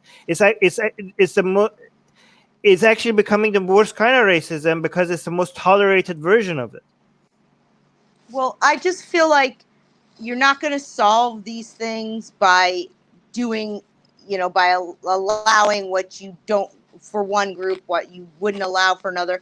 And honestly, I can't help it. I'm the kind of person that I agree with Dr. King. I want to be a society that judges people on the content of their character, not on their Right. skin color, Imagine not that. on these immutable exogenous characteristics that they had nothing to do with. Their skin color, where they came from, whether they're gay, whether they're straight, you know, those things are really kind of some of the least interesting things about people. I'm sorry. They didn't do anything to become that. Most, you know, they just are.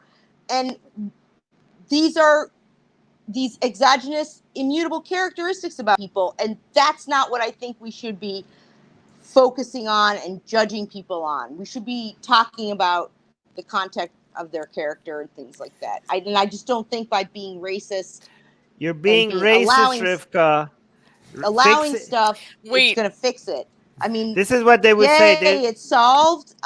You know, because there is racism. You know, it's true. Okay, so I'm just going to quickly point out that woke people will say, Rivka, fixing racism requires discrimination, which is absolute horseshit. Again, well, that's specifically the new brand of quote unquote anti-racism. Yeah. The new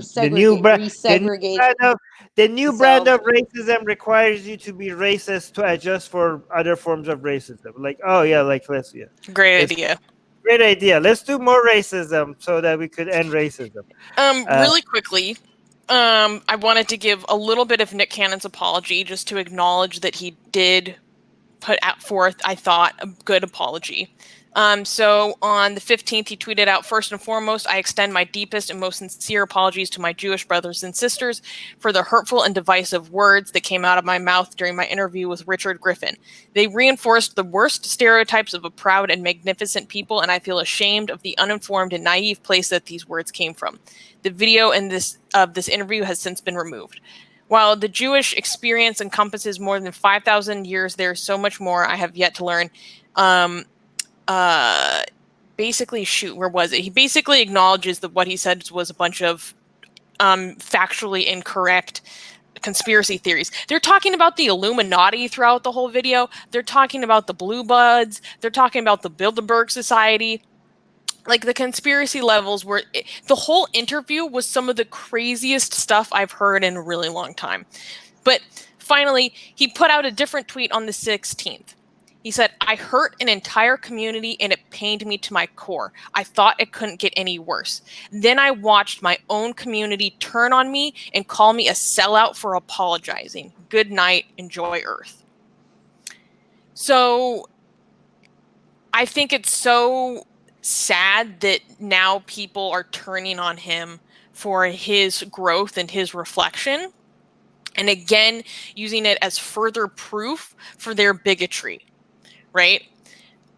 Last thing that I'm going to say is that if you want to understand more about specifically the Black Hebrew Israelite ideology, you should watch the conversation that Armin, Rivka, and I just did this week with San Miguel TV. On this channel, it'll be easy to find. Just search like X Black Hebrew Israelite. Why didn't you invite Subham on that, by the way? You're being a bigot. Well, one, scheduling. Two, Rivka is the actual Jewish person of Jewish ethnicity on this team, and she has a background in Pan-African studies. I'm just kidding. I know, but I'm explaining myself. I have a degree in Pan-African studies, actually. Thank you. Okay, let me come at me correct. But yeah, San Miguel is really nice. I thought it was a really good conversation about what it's a religious cult and a hate group. Make no mistake about it. This is a cult and a hate group. And I thought it was really nice to talk to someone who came out of this ideology, and it shows that you can come out of a hate group and help other people get out. So please check that out. Can I just address Bert's response? Bert is saying, Jesus. It's okay. No, I can't stand this postmodernist bullshit. Bert is saying, if you define racism, he meant racism, not racist, as power plus prejudice, which is what is taught in academia today, I guess is what I meant. Well, fuck any sort of academic, teaching that tries to redefine word. Okay, let me tell you, It's Bert. critical race theory, and critical race theory is harmful.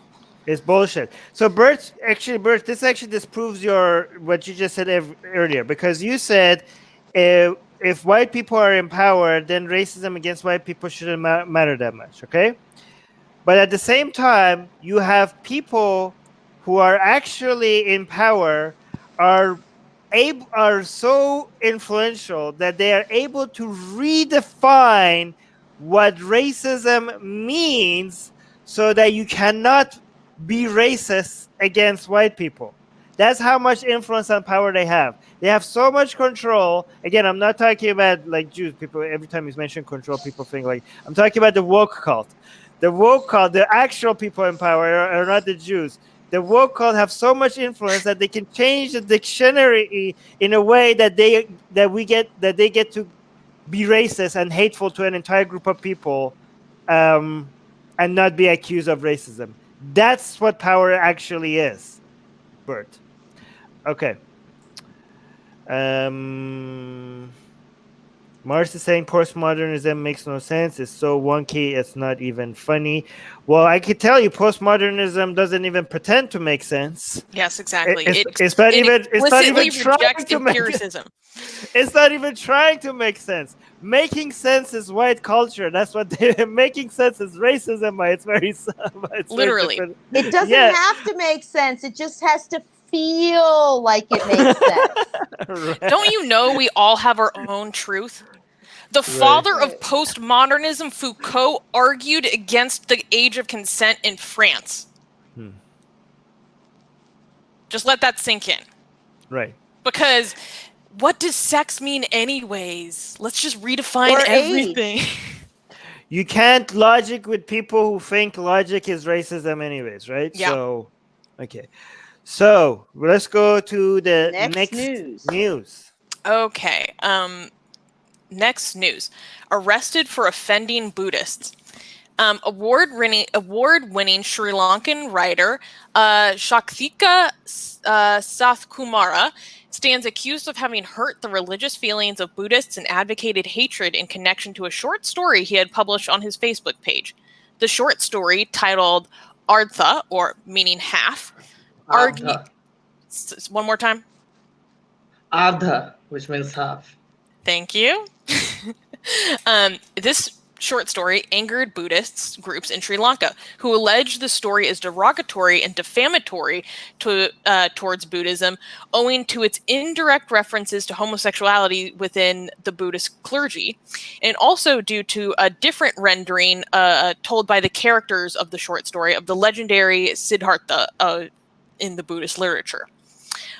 In April of 2019, he was arrested and held in detention for 127 days. In September, he has to go to court, where he is still facing charges of malicious intention to outrage religious feelings and inciting hostility, with a punishment of up to 10 years in prison.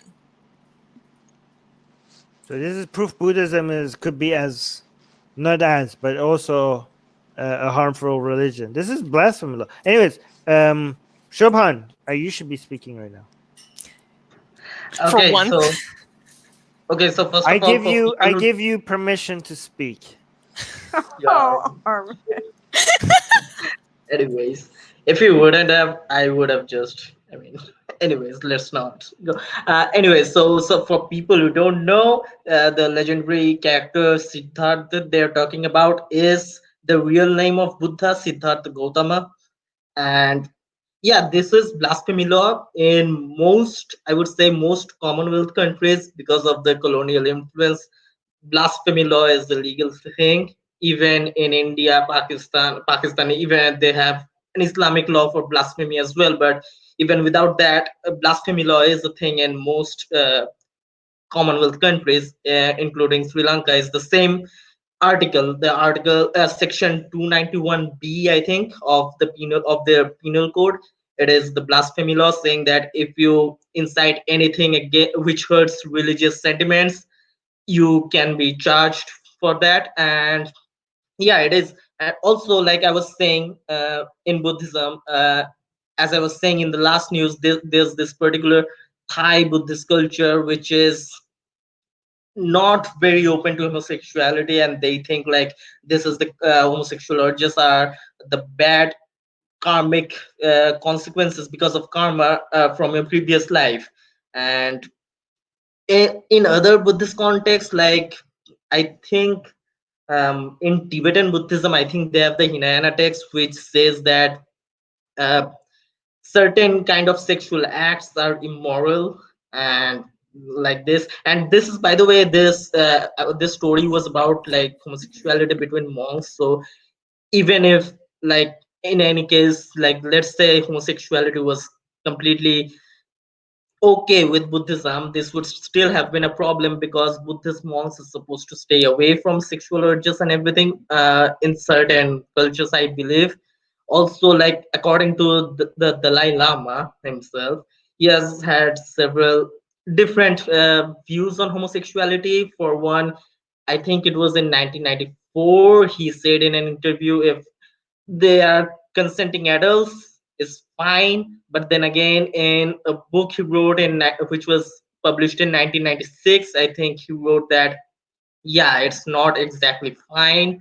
uh, any sex which is not the peno-vaginal sex between a marital couple, and then married couple, then that is immoral, he said in that book. And later on he tried to defend himself, saying, oh, it is fine, I was just talking about just the Buddhists, the followers of Buddhism are not supposed to act in that way. If your religion, if your particular religion allows it, then, and if you are consenting adults, then okay, it's fine.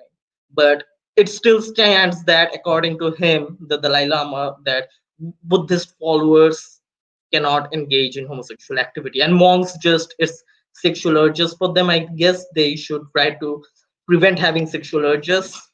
And yeah, for this now I think I have more to say, but Can I if read anyone the wants, Can yeah, I read the comment that was left on the post? yeah. Okay, I'm going to do it anyway. I don't need your permission. Um, Hashini is saying, I live in Sri Lanka and I don't see anything wrong with his story. I read his content and it's genius. Anyway, the backlash is expected because everything in our country is controlled by Buddhist monks who are in reality a very distasteful cult that has a say in everything such as education, health, law, politics, etc.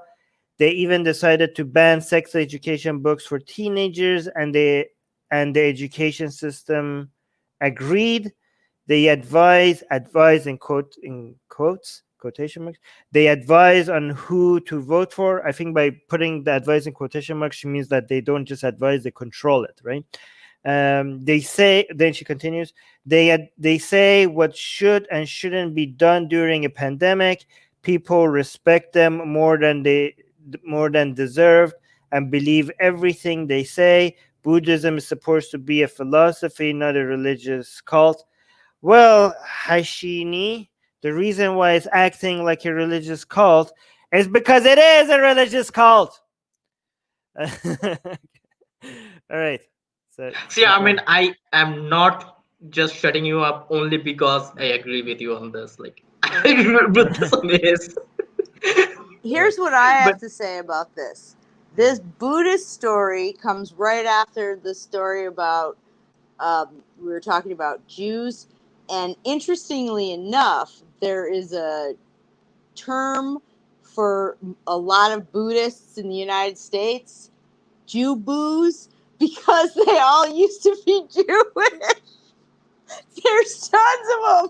It's a joke, like, but it's kind of a true stereotype joke about how many of the Buddhists in the United States used to be Jewish. So it has nothing to do with anything. I just had to bring it up and say Jew boos.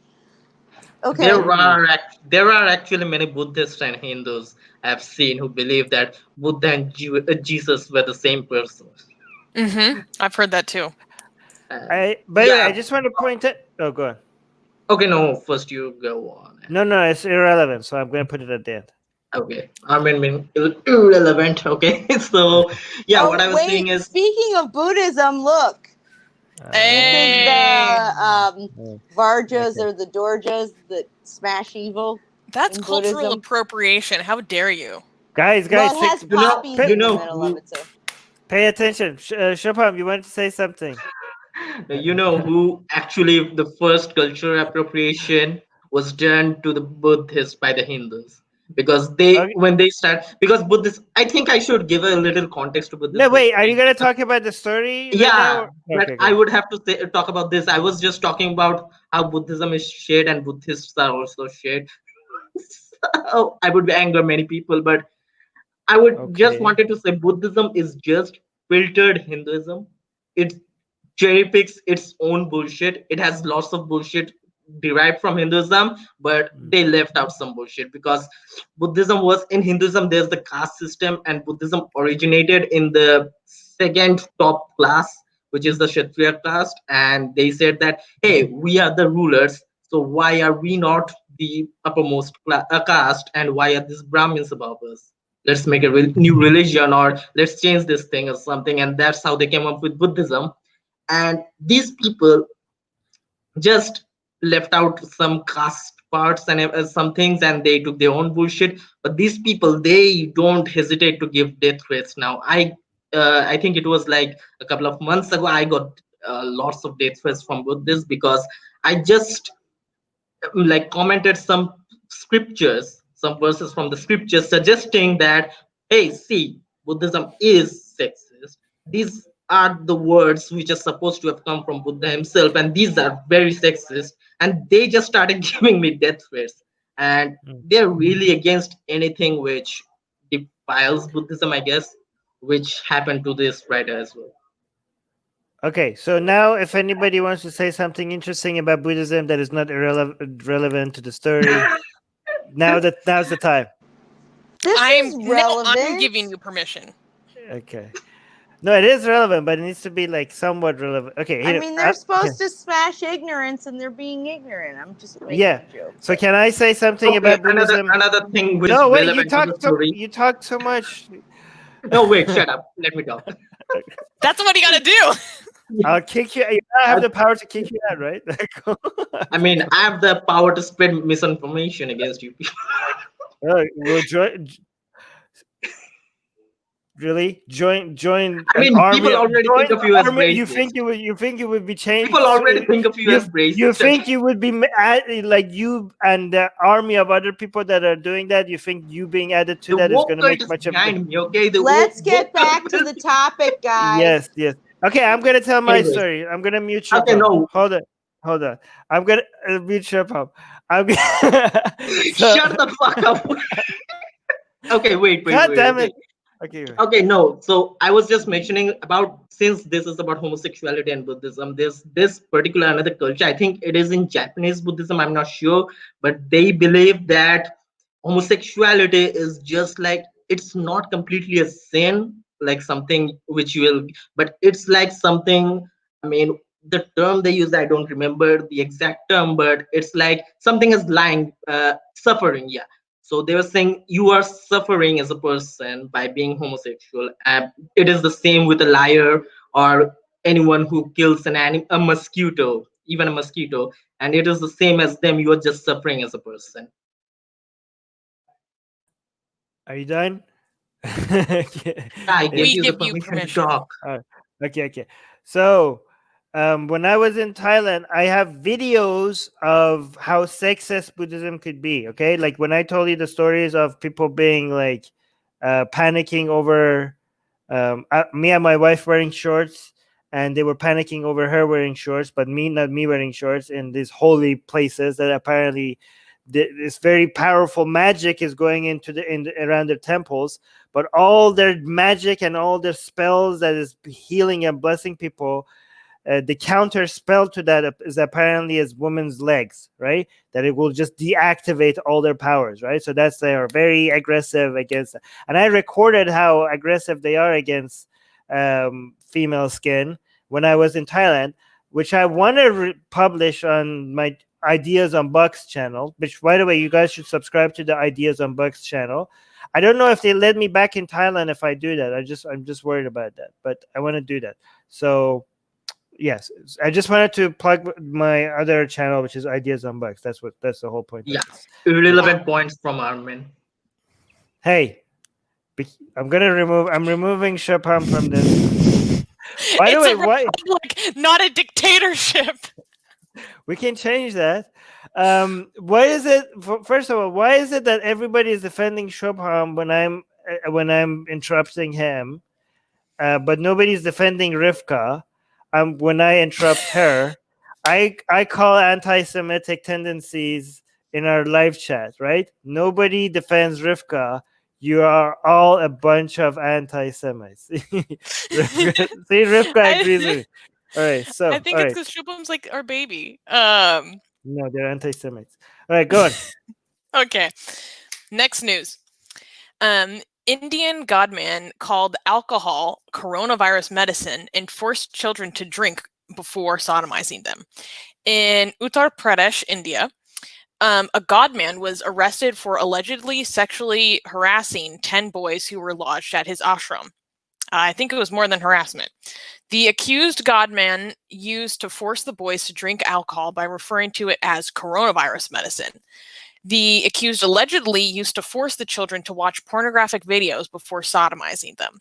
A 10-year-old boy rescued from the ashram told the child welfare committee, said Maharaj would make us drink coronavirus medicine. Then he'd get naked and lie down and show us dirty films and do bad things to us. The 13-year-old boy said he would sodomize me. He said that the accused used to thrash them if they refused to follow the instructions given to them. The cook and the owner of the ashram have also been arrested. So in today's segment of Hinduism is bullshit, borrowing the segment idea from Susanna, this is something like what happens generally, the situation, the environment that religions provide, the environment of power, difference between a power dynamic. These freaking rapists, they feel so powerful, and they get surrounded by these children which have been trusted to they have been trusted to these fuckers by their parents without any suspicion, and they just do whatever the fuck they want. And yeah, I really don't know what to say. It's just so disgusting for me. This story is such a all sorts of what the what the fuck, like every single line of it is like what, and then it gets crazier and crazier. It's like it doesn't seem like it's even real. Like this seems like somebody went. It's so amazing that Hindus come at us every time to like, oh, you're making Hinduism look bad. You guys are like spreading propaganda.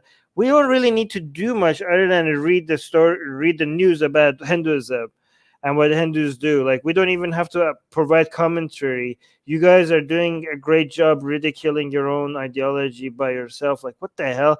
What's gonna happen to this guy? I mean, this was child rape, so I don't think he will get free from this. Like, even like religious privileges cannot get him. It was like child rape, but we currently have an terrorist, literally a terrorist in the parliament. So who knows? Anything can happen, especially since this is Uttar Pradesh. I used to call it the Florida of India, but I think it is way, way worse than the Florida of India. And this So is one of the worst, if not the worst state. Daniel on Facebook is saying, "Who does this guy think he is? A Catholic priest?" And actually, the interesting thing about that is that maybe Hindus haven't caught up to the level of sophistication and legal expertise and resources and the infrastructure that they need to protect their child molesters as much as the Catholic Church has experience with. Maybe if they continue growing, because a lot of Islamic theocracies have been able to do that, and Catholics have been able to do that. So Hinduism is trying to catch up with that. You know that you have made it when even the child rapist go away free with that, and that's when like, oh my god, like, we did it, guys, high five, our religion is now in power. Like, even the child molesters are getting away free. But go. And India is already like the rape capital of the world. Like it's just horrible here, and the northern parts like states of Haryana, Uttar Pradesh, and some parts of Delhi, these are like horrible places for women to be alone in the public after sunset. And this is just horrible, and this is children. This was not even ashram. If I have to like translate it in English, it would be something like a monastery. And so this is like a religious place, completely a religious place. This is where like religious teachings are to be like, this god man, this gurus, they are supposed to impart religious teachings on the children. And this is what they do. And if you want like child rapists, there's also Catholics being child rapists here, but the Catholic Church have so much power, they can protect them. But Hinduism isn't exactly that organized. I Not think that's yet. yeah, not yet, of course. Like they're getting organized, I should say. Like the most dangerous group, the RSS, which is Mm. like the Hindu KKK, and they have their affiliate, the BJP, is currently the ruling party in India. So yeah, Rebecca, they do. Rebecca, Rebecca on Facebook. Rebecca Mamkelvargis. I think it's an Indian name. Am I right? I'm not sure. She's saying nothing's going to happen to him. He will go away scot free. Is there any chance that that's true? It is possible. I really don't want to say it, but I think this is possible considering he is in Uttar Pradesh, and this state, the chief minister of this state is the staunch Hindu, the Yogi guy, Yogi Adityanath. So, and Uh, this the terrorist who is in the parliament is also from this state. So, Soraya is saying it's too complex, Armin. The family members are molesters who join such Maharaj and go to ashrams. I don't know what language. I Yeah. mean, this is also sometimes the case. I don't know if this is the case in this particular news as well, but there are times when family members like are also involved in raping their own children. So I don't agree with AGA who's saying they deserve capital punishment. I don't think capital punishment is the right solution to anything. Rebecca continues by saying, "Oh, I don't know what." Rebecca saying all parts of Delhi are horrible. Me and my friends got chased down at McDonald's at 5 p.m. by some guys trying to kidnap us. Jesus Christ. Soraya saying yes, yes, Rebecca is true. I think you mean yes, Rebecca is right. And Rebecca is saying it's 100% possible nothing will happen. Okay. Okay. Yeah. Let's move on because Susanna has to go, and so do I. Sorry to be Okay, last interrupting. news. Okay, last news. Turkey reconverts Hagia Sophia Museum back into a mosque. In Istanbul, Turkey, Turkey's President Erdogan has declared Istanbul's Hagia Sophia open to Muslim worship after a top court ruled that the building's conversion to a museum by modern Turkey's founding statesman was illegal. Erdogan made the announcement despite international warnings not to change the status of a nearly 1,500-year-old monument revered by Christians and Muslims alike. The Council of State, which was debating a case brought by a Turkish religious organization, canceled a 1934 cabinet decision that defined the 6th century building as a museum. The organization, which brought the court case, the latest in a 16-year legal battle, said that the Hagia Sophia was the property of the Ottoman leader who captured the city in 1453 and turned the already 900-year-old Byzantine church into a mosque. The United States, Russia, Greece, along with UNESCO, have expressed concerns about the ruling. Okay, I'm gonna play devil's advocate on this one because I've seen like a lot of discussions on this. This was, by the way, for people. A lot of people in the United States might not understand why this is such major news. This is like very significant. Huge. There's a lot of prophecies based on this as well. Like Muslims are competing with each other about what this means. Like the whole idea of this. This was used to be a church that was captured by Muslims and turned into a mosque, and given that there's a lot of Islamic predictions on capturing Rome, and when Rome was not there anymore when you had the Eastern European Empire, which wasn't Rome anymore, was the symbol of what Rome used to be. So the capturing of this church was seen by a lot of people as the fulfillment of that prophecy. So for this church not to be a mosque anymore, because of Ataturk being all secular and stuff, was also a symbolic setback for a lot of Muslims, right? So now it going back to a mosque is seen like a second, milder version of that glorious victory of capturing this church for a lot of Muslims. They see it. A lot of Muslims, online content creators, are trying to come up about what really this means, like from a prophecy, like what this prophesizes. Is it the end of times, or is it the beginning of the end of the beginning of end of times, or something like that? Or like, and they're fighting with each other on what this means. But in the more serious discussions, I've seen people attack this as like, this is not good, this is World Heritage, why are you turning it into a mosque? But the devil's advocate part of it is from the people who are saying, wait, what's wrong with this? This is still can be, just because it's turned to a mosque and some people are now praying in there, doesn't mean that you can't just visit it. Like non-Muslims are still welcome there to visit it when there's not a non-praying hours. So why is it such a big deal? And they also are saying, what is this, like, whether this is a mosque or not a mosque, it's only Turkey's business. And who are all these other countries that are telling us what to do with our buildings? Like, what gives them the right to do something like that? So how would you respond to that?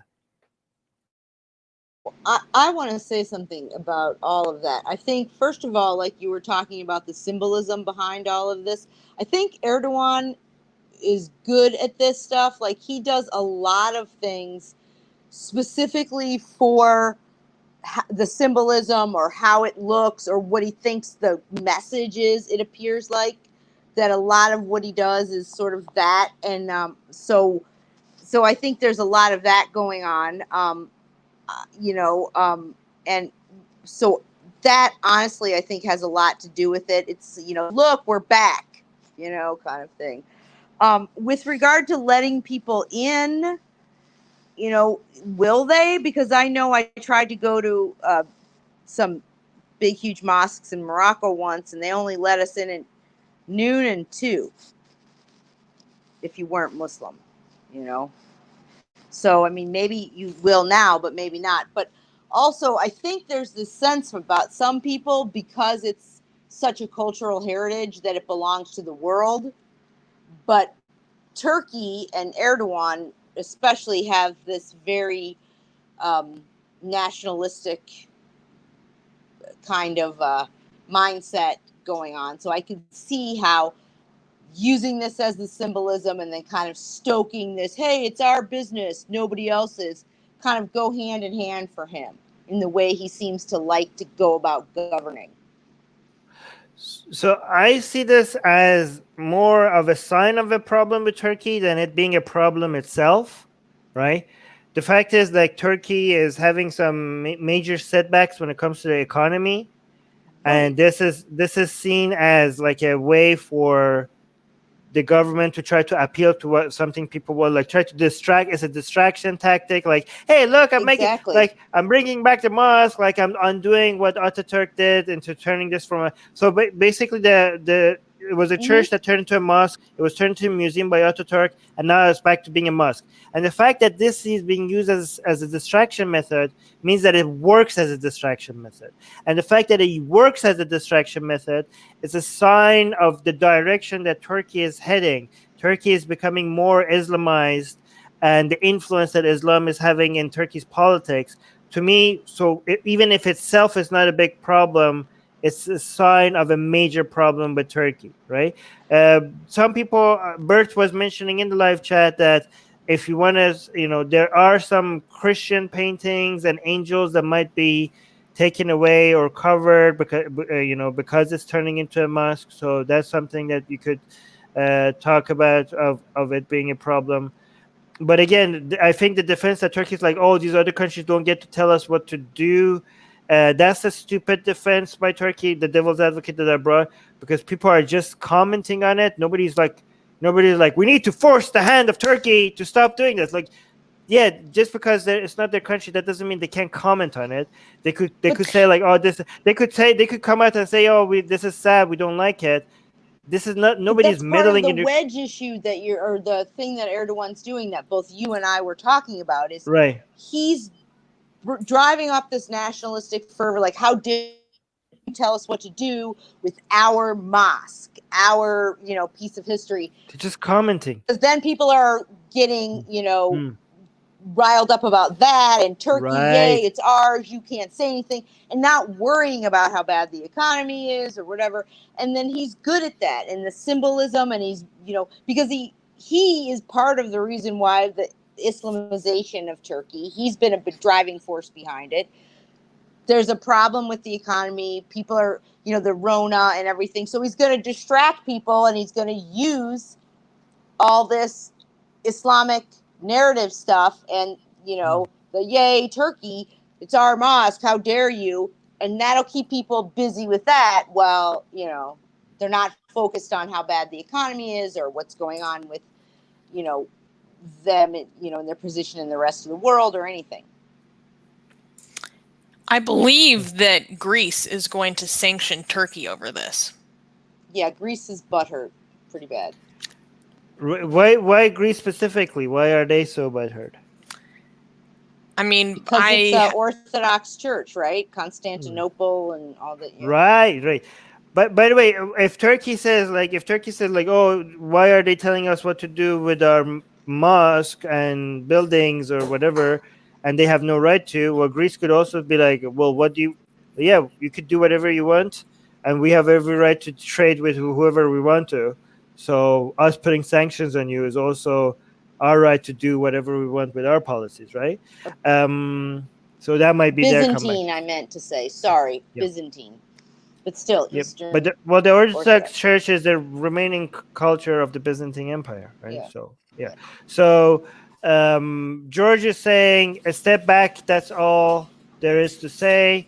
Back to the Dark Ages. Somebody else is saying, and then somebody saying, sad. The most visitors won't be able to see the beautiful parts of history. I don't know if that's true. I think they might be able to. So this is what. And another person. No, I'm not going to read that one. That's ridiculous. Anyway, so I know you guys have to go. I want to mention something like the hypocrisy of both the Hindus and the Muslims in India about this case is because, like, a few months ago, a mosque, the Babri Masjid, it was demolished to build a Hindu temple on top of it because the Hindus think that it is their sacred ground, it is the place where Ram was born and everything. So they demolished the mosque and they want to build a Hindu temple on it, and the Hindus were celebrating that, and the Muslims were really against it. But now in this case, the Hindus are saying, "Hey, this is taking away the secularism," and the Muslims here are saying, "Yeah, this is something good." So I think it's the hypocrisy in both these communities here about this. Actually, this is what the other comment was. Maybe I read it wrong. I thought it was something else. It said, this is what right wing does in every country. This is not something out of the blue. Another person is saying, what a shame Erdogan,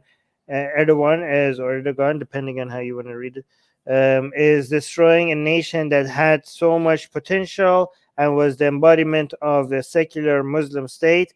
No country will ever truly be great without a separation of church and state. All right. Do you guys want to add anything? Because I know Rivka and Susanna need to go soon. I just want to apologize for the technical difficulties. I have a 100-something pound dog. It's fine. It gets worse. The cords. Okay, so Rivka, let me just give you a tip. It's fine. It makes it worse when you want to tell people what happened in the middle of the show. Like, just like I'll mute every time that happens. I'm just muting you. You don't need to like interrupt everybody and tell everybody what's happening. Okay, I know it's okay. I'll mute you if it's too distracting. It's okay. All right. It's okay. I'm just saying it doesn't matter. I can fix it very fast. I'll mute you and I'll remove the camera or something like that. I just wanted to apologize, bro. No, you can. No, now it's All is fine. forgiven. No, hold on to that. Now it's fine. I'm just saying, like if I'm in the middle of people saying, you don't need to explain to us in the middle of the news what's happening. Yeah. Okay. All right. No, but you're fine. You're great. You're great. It's great. Your dogs are great too. I mean, I don't know why, but people like it when dogs get involved in the middle of the show. They get so. I don't understand why every time there's a baby or a cat or a dog that comes on screen, everybody in the live chat like, oh my god, what is that? What is that? What's his name? I'm like, oh, here we go again.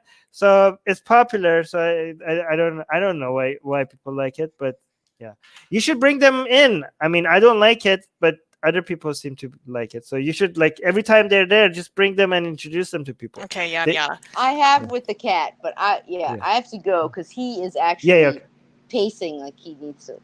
Okay, So, last thing I want to say is go and look at the description of this video underneath the news. I have petitions that I need you guys to sign, okay? Susanna, you need to, when we cut the video in pieces, you need to tell Mehragan how to put the petition in each I'm going to talk to her. Don't worry about it. Okay. All right. I want to mention one thing about, so in the description you will find my channel. I will be uploading a new video right within an hour after this ending the stream. So go check that out. It will be, today's video will be on health and Hinduism. So yeah, go check that. All right, finally, somebody is not being anti-Semitic and defending. Michael Sherlock in the Facebook live chat is defending Rivka. Michael Sherlock is saying, "Stop bullying Rivka, Armin." I will never stop bullying Rivka. I'm an anti-Semite. Michael, I'm gonna tell the elders to give you a little bit extra in the check this month. Okay. I had a lot of fun with you guys, but I needed to go like 20 minutes ago. But I love everyone. Bye. Bye. Bye. Okay.